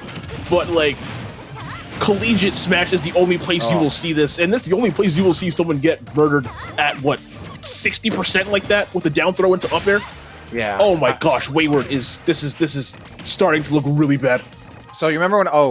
He should be alive. He should be alive. Yeah. So do you remember we were talking about, like, okay, the previous matchup, like, hey, like early in the season we see teams stomp, but like this one, it's pretty close. This is what I usually come to expect, especially early regular season, when the teams haven't established their records like just yet. You have a one player, your star player, who just comes in and cooks. Yep. Like, what are they cooking? The YouTube thumbnail. This is what are they cooking? The YouTube thumbnail. Oh, they're cooking an SD, and you know what? If I am that's actually unfortunate. I am thanking every single higher being right now, because with the wave that was going, that was one back air or one forward air away from Waywardness taking out 8 stocks? Yeah, I think they took out 7. That would have been 8 stocks. Yeah, 7 stocks while only losing 3. That is exactly what you need from your lead player. Honestly, if you could take out 4 stocks as a lead, you've done your job. Anything after that is just icing on the cake. The fact that they managed to take out 7 with a character like Zelda, and it easily could have been 8 right there. That is a very good sign for Shawnee State going forward. Now, if I'm Shawnee, again, I'm not as familiar with, the characters that they're going to play, but if I'm Shawnee, let's assume that Wayward wasn't their best player, for example. Do we just send in our best player now, just to clean this up? Well, that's the thing, is we were mentioning that, but now I'm looking back at my notes here. the rest of the team is nothing to scoff at. I couldn't find too much on Atlas. Bread Loaf, also did pretty decent at Combo Breaker, but has a lot of like solid, like just outside of top 8 and top 16 results at their locals. Space Miner though, whoever this Space Miner player is, they're a Toon Link with like a Young Link Lucina secondary. They grind Wi-Fi tournaments and place very well at them. So I would not be surprised that Space Miner is the sweeper. Maybe they don't come in next, but if Waywardness is able to do that much damage, I would not be surprised if Space Miner does the same amount, if not more damage. I was looking at their Smash data, and there's just Wi-Fi tournament after Wi-Fi tournament after Wi-Fi tournament, and placing very well at them. Like just looking, I think I'm gonna pull it up right now. I mean, they're 17th at Coinbox on the 31st, right? A first place, fourth. Like this player has, and it's all Wi-Fi tournaments, and they're grinding them out like multiple tournaments per month, week. I would not be surprised. I mean, Space Miner might actually be their best player, and maybe Waywardness was just the opening act here for Shawnee State. And at this point, I don't know what Mankato does at this point for Minnesota State University Mankato. I'm not sure what they do because Waywardness really tenderized them. Space Miner might be the seasoning to wrap up this dish. Oh, I'm stealing that, by the way. That was perfect. I'm stealing that, by the way. But no, to further on your point, like, yeah, this is the thing when it comes to collegiate tournaments is like you have so many hidden bosses. You don't know who's good, who's the best, who's crazy, and we're seeing Pac-Man. What is happening? Oh, this is Atlas. Okay, so yeah, this is Atlas. This is the player that I wasn't sure because there are a bunch of Atlases. There's like a Bowser, a DK, a Joker, and then the Pac-Man. So I was like, I'm not sure which one it is. We got the Pac-Man. So this is gonna be a difficult matchup. I mean, Jigglypuff can hit hard when they get in, but Pac-Man is not gonna let you in very easily. Jigglypuff really has no way to play defensively. Is very much forced to be the aggressor in this matchup, and I mean, Atlas wants that all day. And yeah, Puff also unable to really deal with projectiles in an adequate manner. And Pac-Man, obviously, a projectile-heavy character, going to be throwing fire hydrants, going to be throwing the various amount of fruits and items you get with that neutral B. And Puff, though they have great airspeed, again, just struggles to kind of maneuver a lot of the mazes that projectile characters like to throw up. And being as light as you are going to die just like that very consistently, as we see Atlas get off to a very hot start, keeping up this Shawnee State University momentum. Oh boy. Oh no. You're seeing right there a big problem with this matchup, right? Is that Jigglypuff, and really in most matchups, Jigglypuff has to rely on the aerial jump in. But if you don't space it correctly, you're going to get hit by one of Pac-Man's items. If you get too close or you're landing at the perfect time, the fire hydrant hits you and sends you flying past Pac-Man. So like you have to constantly burn jumps to like find the right timing, and that gives Pac-Man so much time to set up, get a new item, to get repositioned, or to just generally respond and react with an anti-air or a shield. It's just, I mean, this matchup is so incredibly tough for Jigglypuff. You have to be on point, and especially when that fire hydrant's out in play, you really have to count your blessings when you land an attack here, and make sure you punish when the fire hydrant is not on the field, as we see there from Atlas, landing a nice 2 quick back airs to seal that first stock. Yeah, gorgeous conversion from Crystal Math there to take that stock, but you know what? It might be too little too late already at 78%. This is one bell hit away from being game, but you know what? Okay, Math with the momentum. What's the edge guard here? Good high recovery with the side B from Atlas. Knew that Crystal Math was going to start looking for a bit of a forward air train to push them off stage. That might be it. Nope. Not quite. One more bell is going to be it for sure. That's it. I don't know. He whiffed it. I jinxed it. I jinxed it. I thought the up smash was going to pop out, but went for a forward air instead. Ended up whiffing it, but you know what? Third in a row. Still in good position. There we go. Back. Charm. Yep, third time's the charm. I want to say that DI probably a little bit suspect as well. No kill sparks, no kill screen there. But hey, either way, for SSU, you will take it. A very good showing there from Atlas. And you know what? Crystal Meth, again, the best tag I ever heard in my entire life. Very good display there with the Puff, a character that I feel like you don't see often, but is getting a little bit more popular, especially now with like Base Mage, doing very, very well with them. So I feel like a lot more people are starting to pick up Jigglypuff a bit as we see that whiff right there. I love that's where the replay starts. Remember that? Yep. But yeah, definitely doing decently well in a matchup that I feel like Puff definitely struggles in. And I think that's the back air, some suspect DI that's going to take it. But yeah, good job to Shawnee State University for taking that. And they have, what, a 4-stock lead right now, if I'm counting right?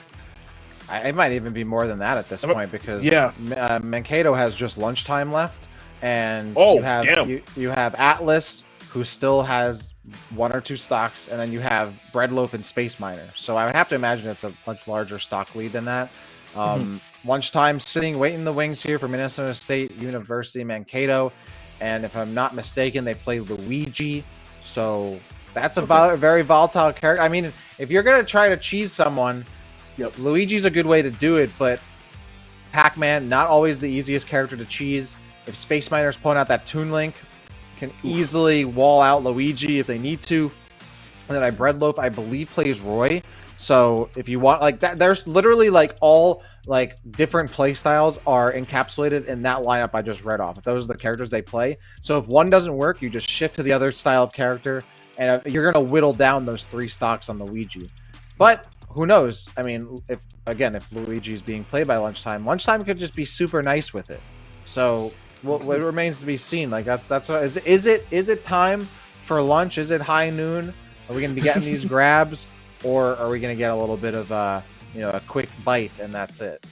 And I really do feel like Luigi, if this is the Luigi we might see up next, is one of those characters that not the best in like a traditional tournament, but in a crew battle where sometimes you just gotta take 1 or 2 stocks and that's it.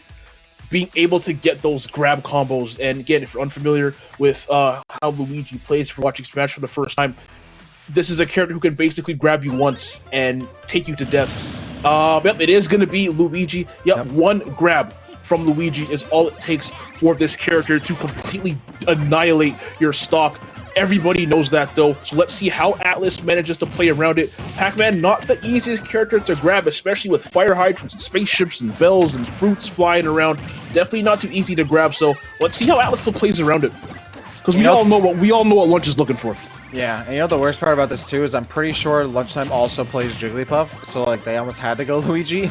Yeah. I think Luigi's their main, but I think they have used Jigglypuff previously, so they're probably watching that back and are like, I'm gonna go Luigi. I don't have a choice. And yeah, this is rough. This is exactly what Pac-Man does in this matchup, right? Like Luigi's fireballs are just not nearly enough to deal. Oh, okay. No, you're good. You're good.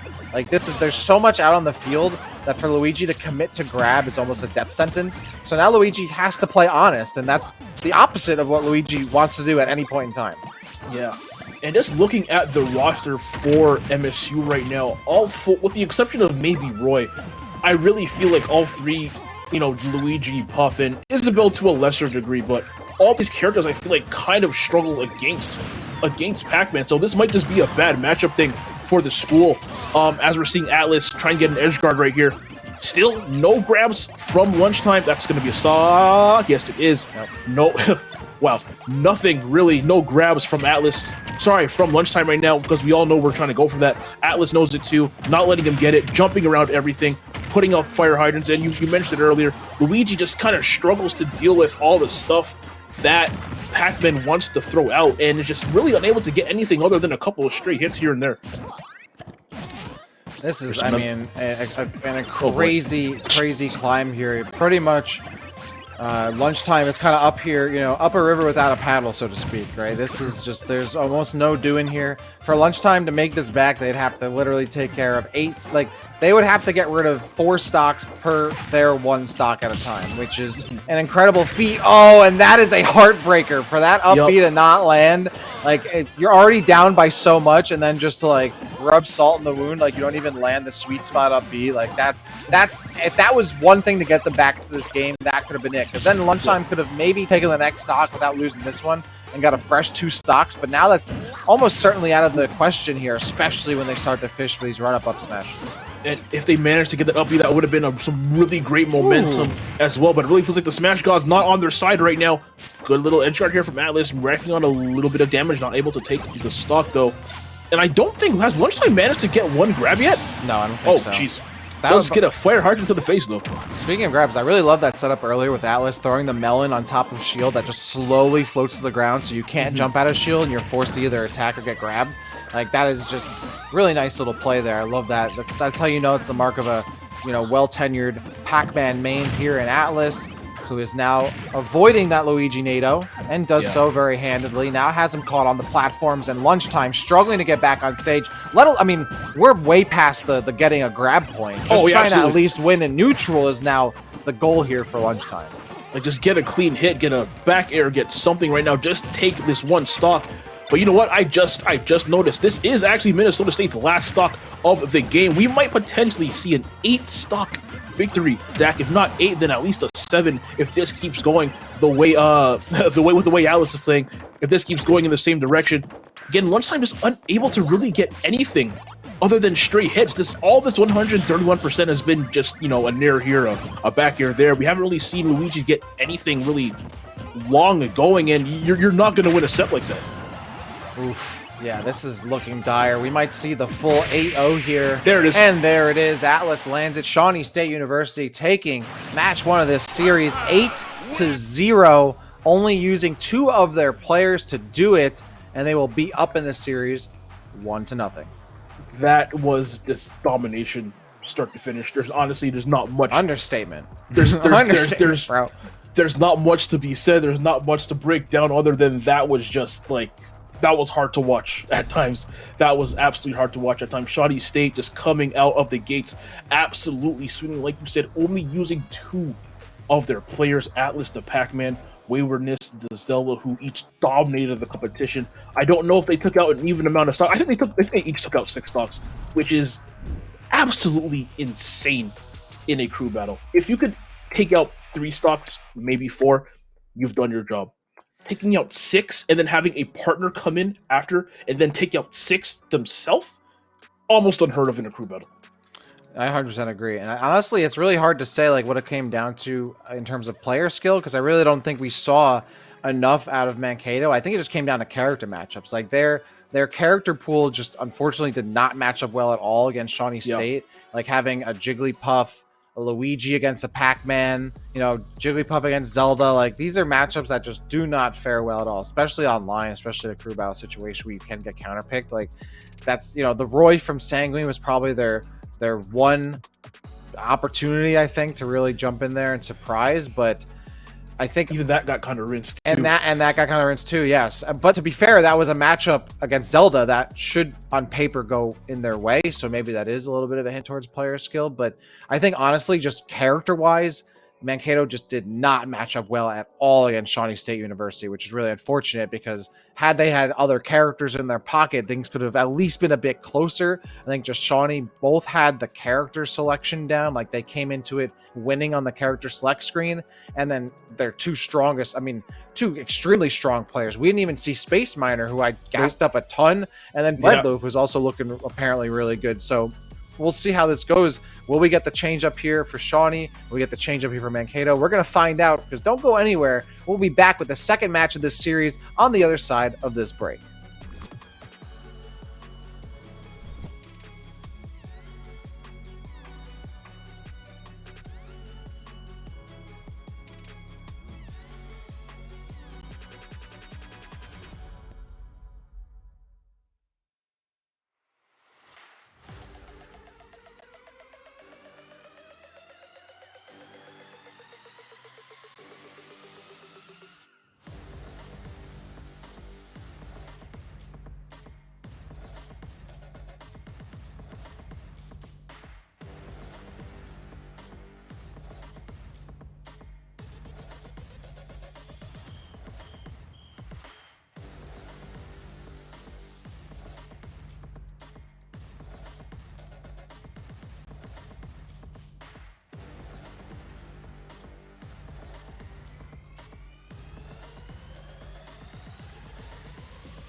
Hello everybody and welcome back to Nace Star League. We are about to start Game 2 of Shawnee State University versus Minnesota State Mankato, and that first game, Dak, was an absolute bloodbath. Shawnee State University only having to use 2 of their 4 available players to take out all 12 stocks from Minnesota State.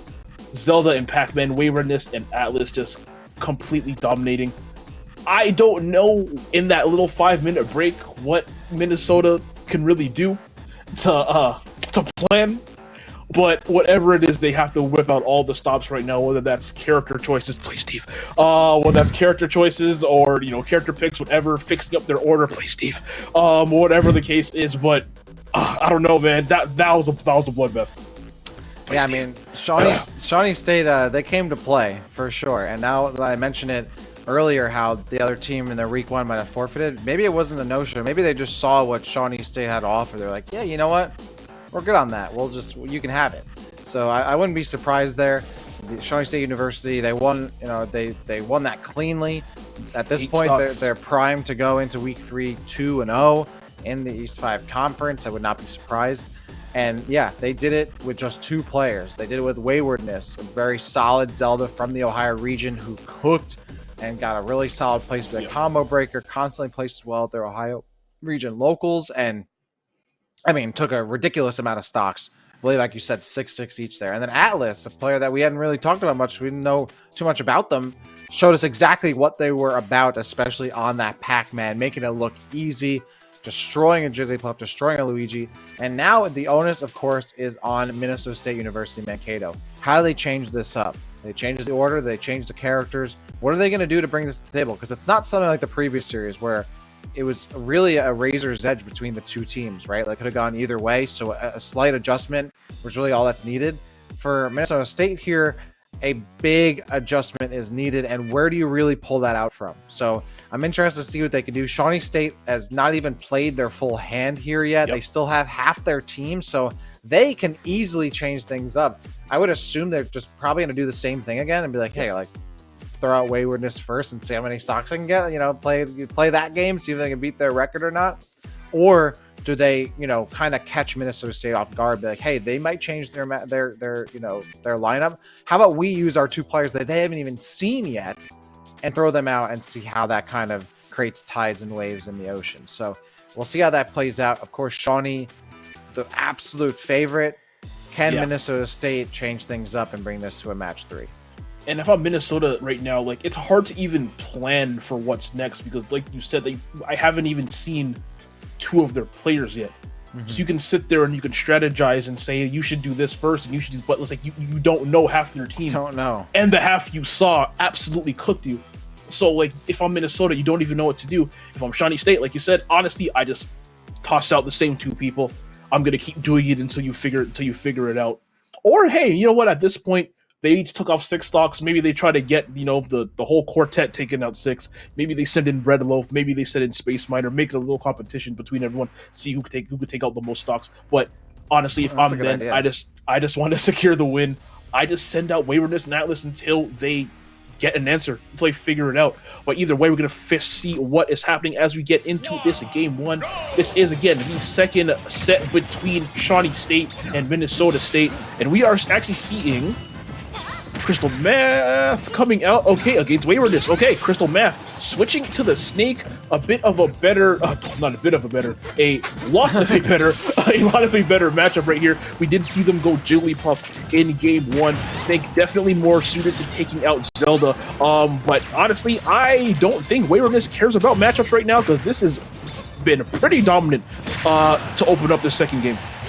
Yeah, this is kind of skill diff here. I don't think Waywardness at all is concerned about what matchup they get, but this is a lot closer. Certainly Yes, by definitely. virtue of just Snake being a better character, but also Snake plays that similar... Oh, whoa! Whoa, What was that interaction? just- Oh, what just yo, what? What Was is that was the... Oh, I almost thought they were about to run off just like, I don't even need this stock. Yeah, But yeah, that was like Smash Brothers. they got like pushed into the grab, the reverse grab off the wind box thing of the Phantom, and then followed up with the up tilt. That was, I don't know if I've ever seen that before. That was kind of a weird interaction, but it looked really super clean. And now Waywardness is like, all right, you got one. Now it's time to put this into full gear and really take this win. And managing to get 2 up airs Oh, what a into a trade. forward air. Yeah, really, that's a GameStop trade, baby. A GameStop trade, you send in your new game, you only get like 20 cents back. Yeah, that's what we call those GameStop trades. But either way, right there, Crystal Math was off to such a good start, but Waywardness showing off how, yeah, not, you know, no pun intended, how explosive Zelda can be. Not the best character, but if you do get hit by those up airs and those forward airs, they will rack on a ton of damage and they will kill you very, very early.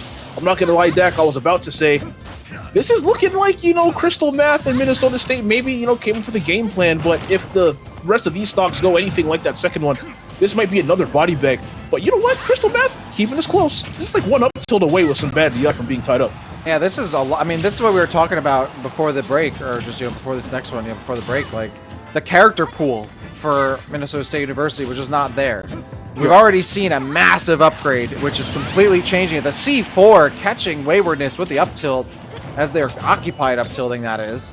And now it's way even. I mean, Waywardness, I don't even think they lost the stock in that first game. Like, now they've lost 2. And this is, I mean, as much as Defecto, or Crystal Math is very much behind now, this is way more doable and could easily bring this back and potentially even have a lead for the first time against Sean.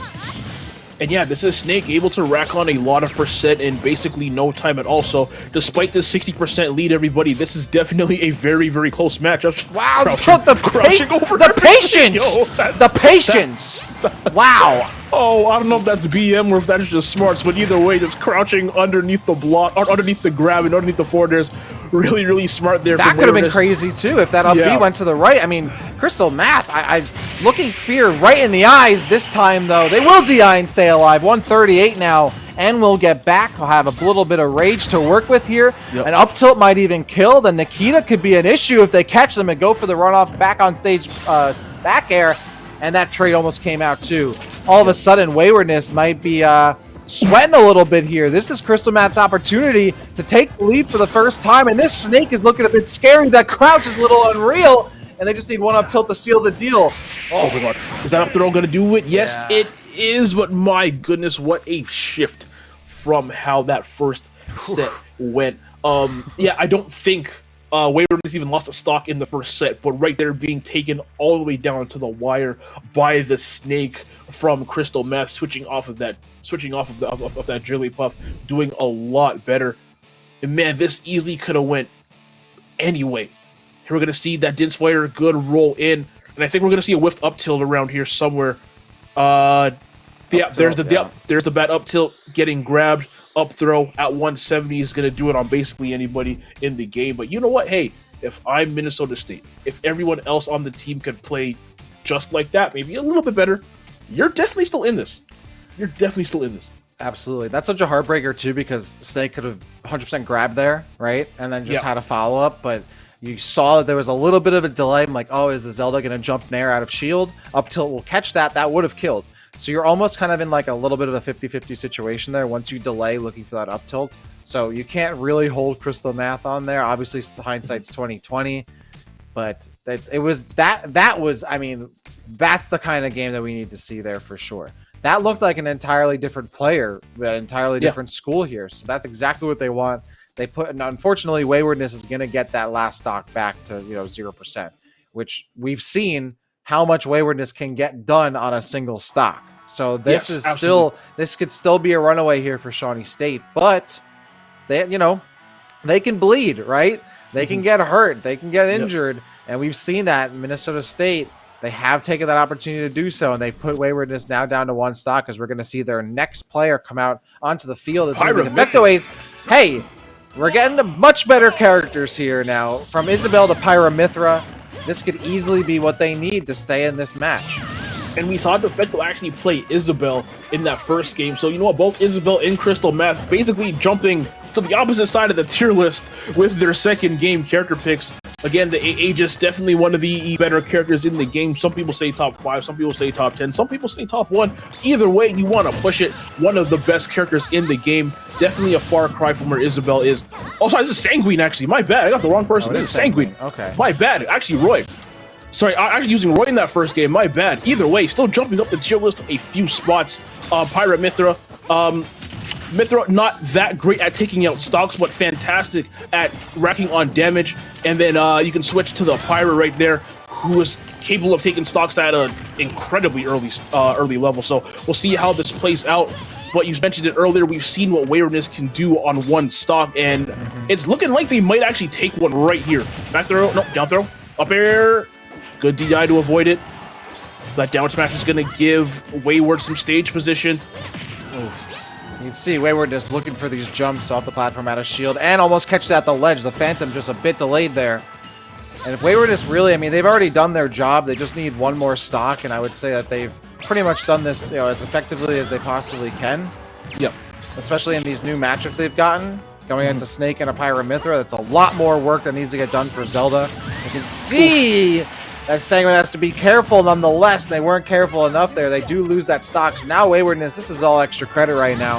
If they can hold on to this next, if they can hold on to this next stock for 2 more kills, that'd be intense. I don't expect that though, especially they're already at 86%. And once we see that switch over to Pyra, I would imagine 1 swing will get this done.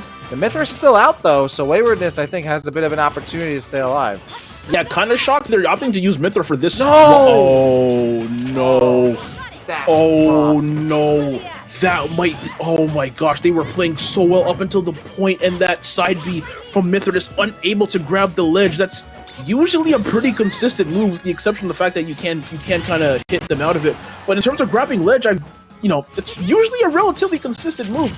You hate to see that happen, especially when they had so much momentum and they're about to take a last stock, as we do see that Flame Nova. Oh no! That doesn't not managed kill? to do it. Wow! Oh my, yeah, that's a heartbreaker That there. is- And then the continued, hurting here of not even getting that kill, and now Waywardness with an extra, breath of fresh air here to come back. They're doing even more damage. Of course, none of this matters unless they get the kill because Sanguine's on their last stock anyway. But this, no way. This Waywardness really walk. Okay, No. okay. Got Press- the prominent revolt. Yeah. Managed to get on stage with that, finally taking a stock, but that was just so much in the span of like 30 seconds. Bad luck for Sanguine, side being and accidentally missing the ledge. Immediately the Flame Nova not being able to KO at like 130, even though that is a very powerful move. Thus, I guess, just great DI coming through from Waywardness. Managing to get it there in the end with that up B off the ledge, but that one stock that you SD'd, I really hope that does not come to bite them in the butt towards the end of the set. Because with Atlas still on the roster, you would definitely need every single stock that you can get. And love that accuracy, by the way, to punish the character switch coming out from Waywardness there. I'm sure they were going to go for it anyway, but hey, you take those. Yeah, that is really unfortunate. That could have easily been a 2 stocks held there by that last player. So that's Sanguine, being able to potentially not hold, potentially having 2 stocks to work with going into the next matchup really could have changed the whole face of the series. Now they have a single stock. We already know that Atlas can come in and do some work. And I still think, with the Pac-Man having a 3-1 lead, like that's a character that just plays defense and just lets you come to them and whittles you down from afar. I wouldn't be surprised if they throw Atlas back in there. Because again, they haven't played 2 of their players. They don't necessarily want to play their hand, right? And potentially have a counter pick situation happen to them. So I would think that they just go with, especially because they already went with Waywardness for the first time, I think they probably just play Atlas again have the Pac-Man clean up that one stock and then get as many stocks afterward. And then you're completely in mindset control there and character positioning as well. So still looking very good for Shawnee State, a lot better for Minnesota State University. And with that, they've done that off the back of much better character picks. And Giannis, you brought up a really good point. Shawnee State might opt to keep Breadloaf and Space Miner just, on reserve again, like you said, to not show their hand, because you got to remember, other teams are also watching this. Other teams are also scouting. And you know what? If no one knows who Breadloaf and Space Miner are going to play, then that's an advantage that you have going into the next match. But we are actually seeing Space Miner with the Toon Link. You were correct before. So this is the third player from Shawnee State that we are seeing. And I think that you said Space Miner, you were kind of hyping them up a bit. You said that Space Miner might be kind of goated. I'm just reading the results here, right? Like, Space Miner is a Wi-Fi warrior in the best definition of it, and I can see the Space Miner sweep happening here. Like, okay, we put him out there, get a quick kill on Sanguine, reset those 3 stocks, and then just run through the rest of the team. We already know what Atlas is about too, so I wouldn't be surprised they just put them out next. But yeah, Space Miner, a strong Toon Link, and I mean, the gameplay's speaking for itself here, News. Yeah, an absolute just bombard of damage coming through in this opening. Oh, Jabblock forward smash. You might survive that still. Yeah, that forward smash is really, really weak. That was a really fake kill screen. But yeah, that Jabblock into forward smash, absolutely disgusting, coming through from Space Miner, and now just fishing for something. Boomerang. The one thing about Toon Link and where this character struggles is this character does sometimes struggle to get consistent kills. You kind of have to do a lot of setups and stuff. Whether that's like a bomb into an up air or a bomb into a back air. Or a forward air, just like that. But yeah, sometimes that character does struggle to get a KO, but not in this case. We see Space Miner managing to quickly come in, take down one stock. And now on the side of Minnesota State, we have, I believe, Lunchtime and I think just Lunchtime left, right? Lunchtime and Defecto Ace. And Defecto, and Lunchtime and Defecto. Yep, so Defecto is still in the wings, Lunchtime is still in the wings, and then we have a fully refreshed Space Miner who didn't drop a stock in that situation. Very good for Shawnee State there, so they'll get those 3 stocks fully back at 0%. And then they still have Atlas and Breadloaf waiting on the bench. So Shawnee State looking primed to take this. It's not going to be the decimation that we saw in the previous series. Again, I mean, very kudos to Minnesota State University recognizing the changes there. We're talking about like big adjustments. Those were big adjustments. Changing into the Snake, changing into the Pyramithra, playing real characters. I mean, to be fair, Sanguine played Roy beforehand, and I think it might have just been like, unfortunately, Sanguine got matched up against Waywardness, who's like really good, and it just it was outside the matchup. But now they're playing much stronger characters on the tier list. Obviously, Crystal Math going from Jigglypuff to Snake was probably the biggest change that they had made. I mean, that's a massive shift, and that really did pay off for them. Yeah. But they still have a massive player difference to climb. They're down 3 full stocks. So you have to imagine that they have to keep these massive adjustments going. Like, you can't rely on those original picks. Even now, I mean, if Lunchtime comes out with the Luigi, right? If Luigi gets used, Atlas can just come right back out, right? Exactly. I mean, even Toon Link does a fine job against Luigi. So you're in a situation where you can't just really use Lunchtime. So then you kind of have to go with Defecto Ace, who used Isabel. And I'm not sure if they have anyone else to go with, but Isabel probably is a better choice, as weird as it might sound, over Luigi in these situations. Absolutely. Just because Luigi's not landing grabs against Toon Link. And no, Luigi's not landing grabs against Pac-Man. So I don't know really what else you do there. And now Minnesota State University is in a situation where, what do we do? Do we have these players stick with what they got? Do we have them change characters? And do we change up this lineup here? We're going to see what we got as we move into it. And there's the Kirby that I mentioned earlier. Defecto is using their main this time now, going with Kirby instead of their Isabel.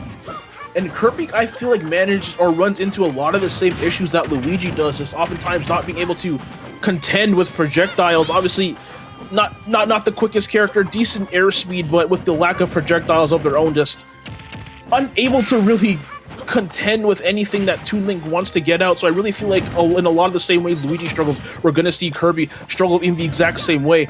But one thing Kirby does have, again, multiple jumps, able to kind of maneuver the recovery a little bit more, a bit less of a linear character than Luigi. When it comes to Luigi, we all know what the character is looking for. Kirby, able, I feel like, to mix it up a little bit more. This character does have some pretty good mix. So we'll see if that comes out. But one of the lightest characters in the game as well, so you will see Kirby losing stocks very early. Like maybe really soon, actually. If we get another forward tilt, that might actually be a stock. Yeah, so, that lightness that Kirby has means that, like, sure, Toon Link has an issue kind of getting kills outside of setups, but Toon Link's going to trade out better in any situation they're really going to trade there, and has that disjoint that Kirby historically has problems dealing with outside of, like, back air and up B. So this should matchup-wise play their favor, but Defecto Ace, we're seeing why this is more of their main. This is a lot closer than we probably might have expected. And for a character like Kirby, I mean, Kirby's like honestly a silent killer kind of character. Like, if you don't have really big hitboxes, which Toon Link in that department isn't, an expert in, Kirby can actually be kind of the menace. As someone even who plays Ridley, I know, like, who has big hitboxes, like, Kirby can still be really annoying to deal with. So we're seeing that play out here. And yeah, and Kirby just has a lot of, like, as a character that isn't that great, does have a lot of really good moves. Back air, a very good back air, as we, not taking that stop, really good back air, forward air, multiple hits. Sometimes it's hard to just, it's really a deceptively big hitbox as well on that forward air. Obviously, down air as well, another really good move, very good arrows on this character. So yeah, like you said, kind of a silent killer if you don't know what you're expecting. But does sometimes manage to get a KO. Obviously, like that up throw, not KOing at 155, pretty crazy. Does get that forward tilt though. And Kirby alive at 180, I lied to you. No, they are not. But still, if you're going to be Kirby and you're surviving until 180, then you are doing very, very well. But unfortunately, they are down 3 stocks, so you can't afford to be trading right now if you're Defecto Ace. How often do you see Kirby at 180? You don't. If it's going to happen, it's going to happen in a matchup like this where a character like Toon Link does somewhat struggle, especially when your opponent, even like Kirby, starts to fall out of your common setups at high percent. And now it's just, a boxing match here. You got to shield these bombs, which Defecto Ace is doing a fantastic job of. Unfortunately, unable to catch that boomerang, but love that forward, the dash attack. Then the up B on the platform. Some unique kind of pressure there coming out here from Defecto Ace. But again, the boomerang is kind of the great equalizer, right? Like, is able to just completely reset the situation here for Space Miner. And then a nice pivot grab going to catch them off guard. Going in deep is Space Miner, but not going to be able to finish the job. Yeah, Space Miner did not want to allow Defecto to get back on stage because it really feels like that's not Defecto. Space Miner sometimes was struggling in neutralize. They do manage to get that up air, but wanted to do everything they could to prevent Defecto from getting back on stage because you don't really want to keep this close. But I said earlier, if you're Defecto, you can't afford to trade stocks. You have to take out these 2 right now without losing your 1 if you want your school to even have a chance at winning this game. But with the amount of damage getting racked up right now on Defecto, looking like Space Miner's probably going to take this. Bad inhale. Ooh, that's a really bad inhale. It didn't get punished, though. I mean, you can see even Space Miner just making sure that they're staying alive in any situation. Oh, that back air, very close to landing. Going for the nair, going to put some pressure on Shield. Backs up and uses that bomb to create a vacuum that Defecto Ace gets sucked into. Okay, here we go. What's the option right here? I really feel like we're going to start to see Defecto looking for grabs into up. No. Or up there, just like that. Baits! Okay, there we go. Crazy bait there. Yeah, one thing Kirby's really good at, Kirby's a really good bait and switch character, as well as a character that has a lot of mix, especially if they manage to land a down air. They can, you can get down air into down tilt, you can get down air to forward tilt, down air grab it sometimes. So a lot of really good mix coming from this character, like we saw right there with that really cool mix-up. Unfortunately for Defecto, you are at 141, and you're going to have to pull everything out of your pocket right now if you want a chance to win this. One up air from Space Miner is 1000% going to take it. I also think a forward tilt will too. And a back throw. Something at this point. Space Miner having trouble landing some shots here. Finally gets the grab. Goes for the grab release, or maybe just the craziest mash of all time from Defecto. The bomb setups are way out of range now, but they're looking really just for an up air. Even up air trade would do them well. At this point, I mean, Space Miner really can just kind of play this quick game at the ledge, goes right up, hits the forward tilt, and puts Shawnee State up by 4 stocks now, as that is a 7-3 lead, I believe. Minnesota State is now down to their last player. They have lunchtime ready to go, whereas Space Miner has their last stock, plus 3 stocks for Atlas, plus another 3 stocks for Breadloaf. And if lunchtime does opt to use Luigi, we have seen a trend where everybody on Minnesota has actually changed characters, so maybe we'll see lunchtime change characters as well. But if they do stick with Luigi, no matter what, you're running into a bad matchup. You're either going to fight Toon Link, with Luigi kind of switch Luigi's bad against. You got to fight Atlas, the Pac-Man, which we saw in that first game, did not go well. And whoever Breadloaf has to play, who again, big unknown. I don't know who they play. I don't know if Minnesota knows who they play.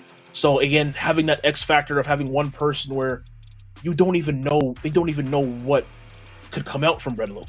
Having that X factor is a really good advantage. And with only 3 stocks left, again, with Luigi, no matter where you're going, you're getting tossed into a really bad matchup. So I don't want to say it, but this is looking like it's probably going to be a Shawnee W. But I don't want to speak too early with Luigi. We all know that character needs 3 grabs to beat you. If you get grabbed 3 times, you can lose. So I don't want to say anything too early. That's true. All it takes is a chip in a chair, a grab in a game. That's it. Like you just need to be on the field and you need to be able to play. And we've definitely seen that from both these 2 teams. And this can also be a situation where, okay, we expect the Luigi from lunchtime because we've seen it. They might have a pocket jigs, but they could have another character we don't know of. We've already seen, the biggest adjustment that Minnesota State University has made so far is completely changing their characters. Every single one of their players in this game so far has played a different character than the previous game. And it's proven in the results that that's working. Is it all they need? Unfortunately, no. They're still down by a bunch of stocks, but they're not losing 8-0 in this one, right? Yeah. Which is already a significant step up. They had their Isabel change over to Kirby, they had their Roy change over to Pythra, and they had their Jigglypuff change over wildly to Snake. So I wouldn't be surprised if lunchtime also makes a big change. At the same time, though, it's hard to move off Luigi when you still have that cheese and you're a big fan of that dairy. You want to stay on it. And they do stay the Luigi. And honestly, as we get into this potential final game, I have to go back to that match with Sanguine and Aegis when I saw that SD. That 1 stock could have been such a huge factor because honestly, hey, I know it's only 1 stock, but being down 2 versus being down 3 is a massive difference. So I'm wondering, like right now, if this does end up being close, would that 1 stock have mattered? But either way, right now we're seeing lunchtime and Space Miner. Everyone knows Luigi wants that grab, and you know what? Space Miner just hopping on those small battlefield platforms and not letting them get them grabs at all. Because like I said, 3 grabs is all Luigi needs to beat you. Okay, good edge guarding here. Boomerangs off stage. That could be a punish. Nope, no punish. There's a B. Oh, okay, yeah. No, that was way too low to get a KO. I don't know why I got excited there. But way too low to get a KO, but that's still a lot of damage. If you can get one of those in another 25-ish%, that'll definitely be a stock. But with the way Miner is playing, so evasively, just jumping between the platforms, I don't think he's going to give Defecto a chance to get another upbeat. I don't think so either. I mean,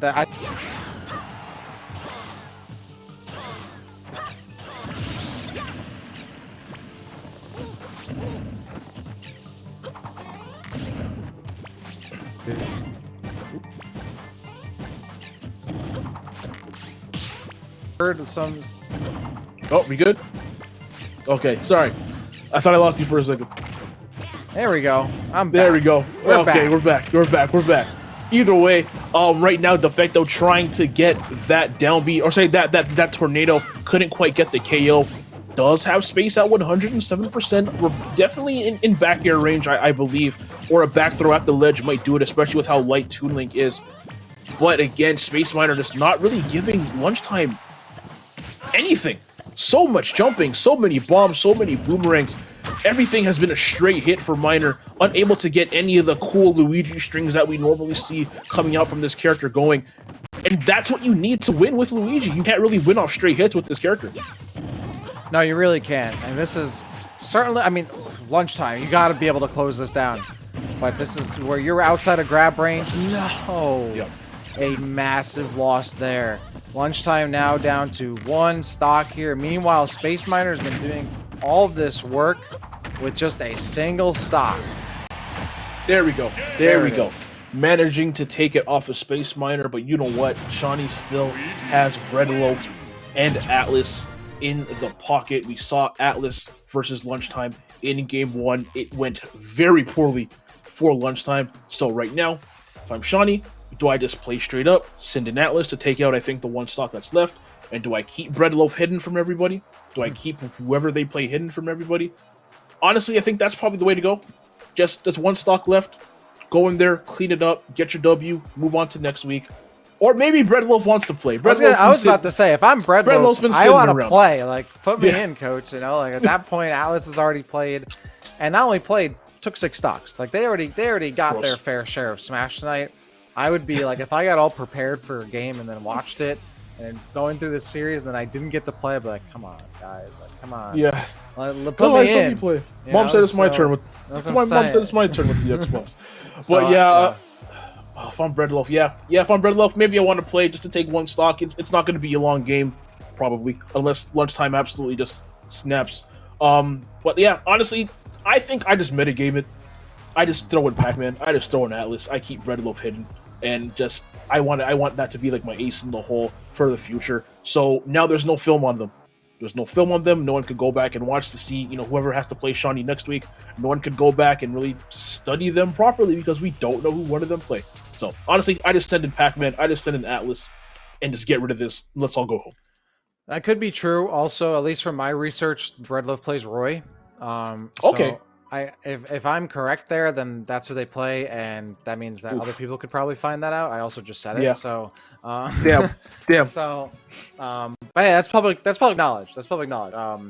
Pretty sure the Breadloaf is solid Roy, placing outside of top 8 or like top 16 pretty consistently at locals.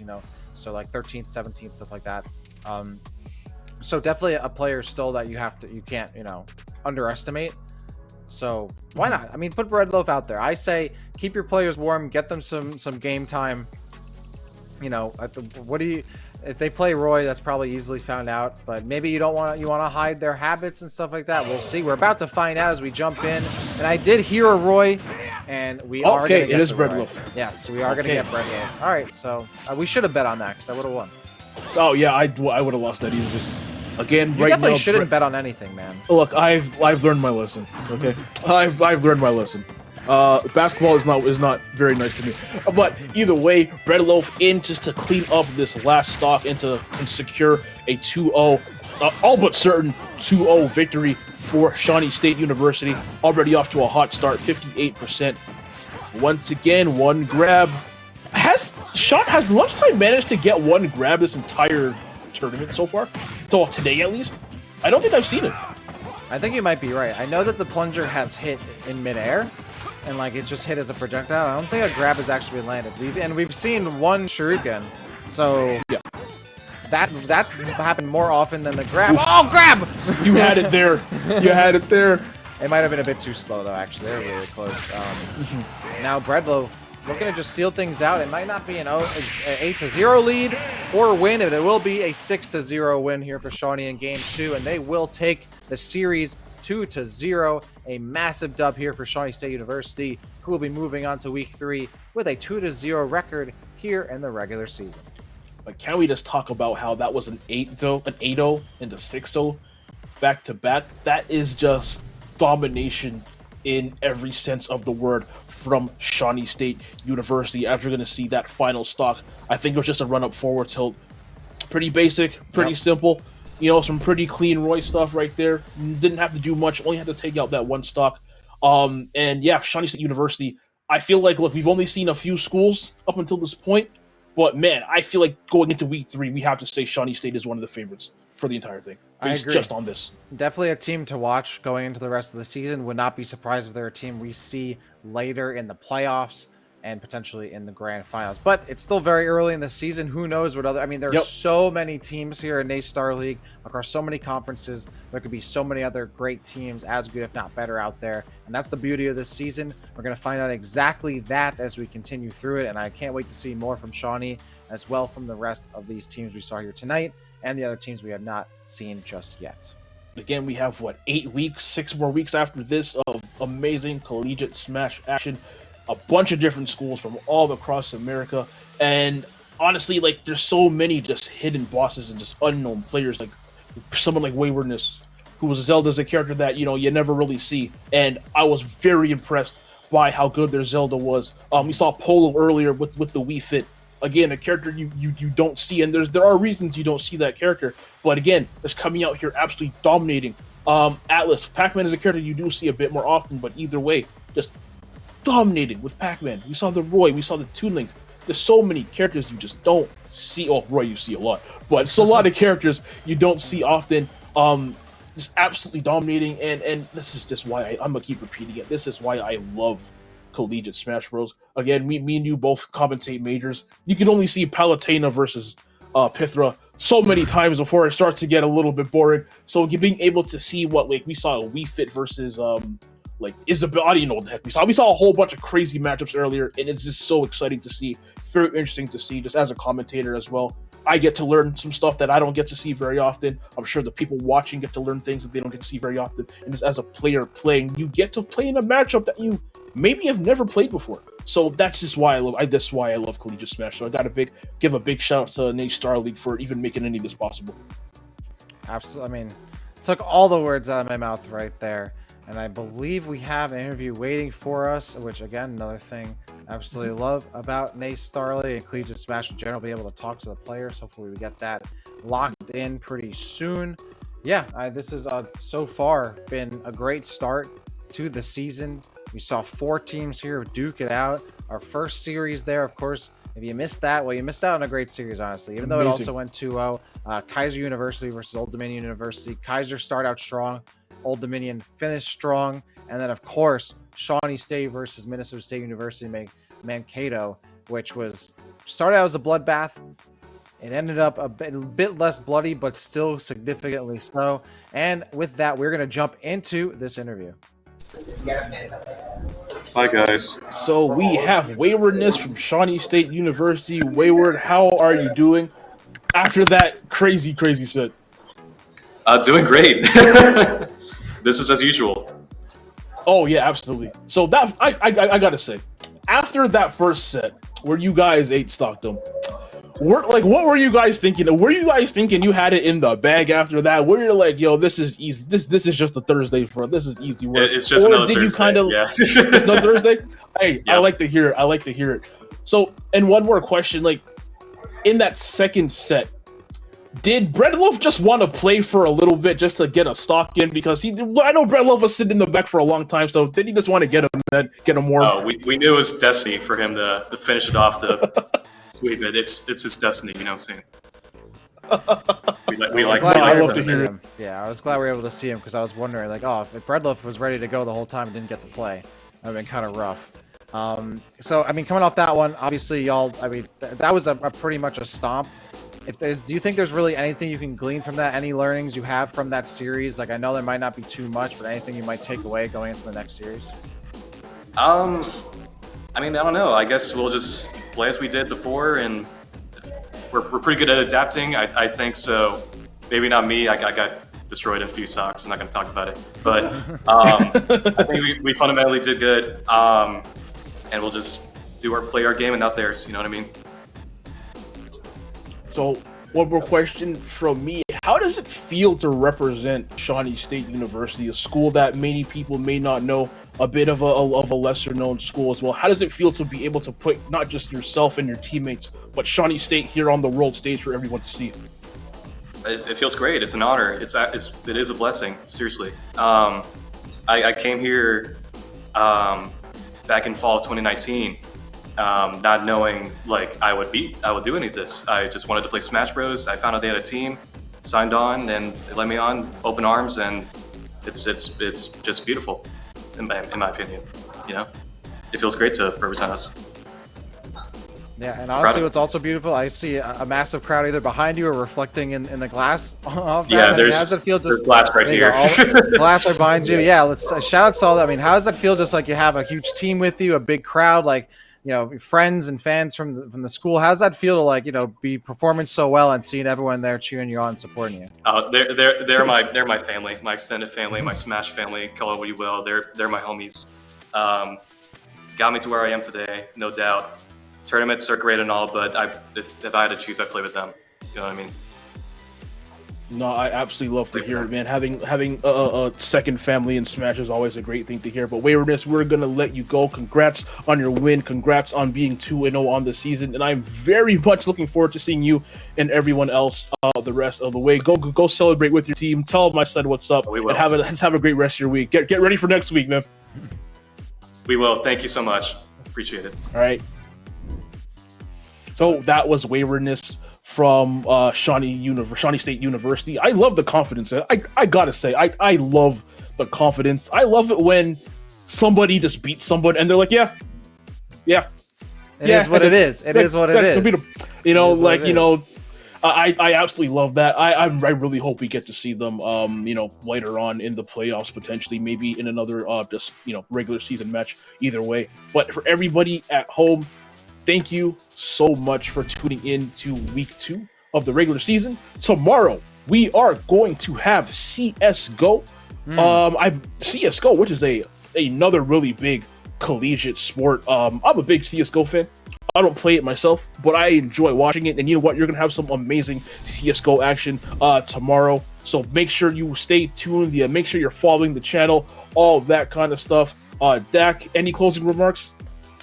It was a pleasure casting with you, man. I can't wait for the rest of the season. Of course, thanks to Nate Starleague, not only for the great production, but for having us. I mean, also, like, the graphics, like, the transitions are super clean. Some of the best of the business. Thank you all for tuning in. Of course, check us out. CS:GO tomorrow. We have Rocket League, Call of Duty. I mean, there's so much to check out here if you're a fan, not just collegiate esports, but esports in general. Be sure to follow Nate Starleague on Twitter at Nate Starleague. And thank you all for tuning in, because it was a fantastic day of collegiate Smash, and it's only going to get better from here on out. Okay, take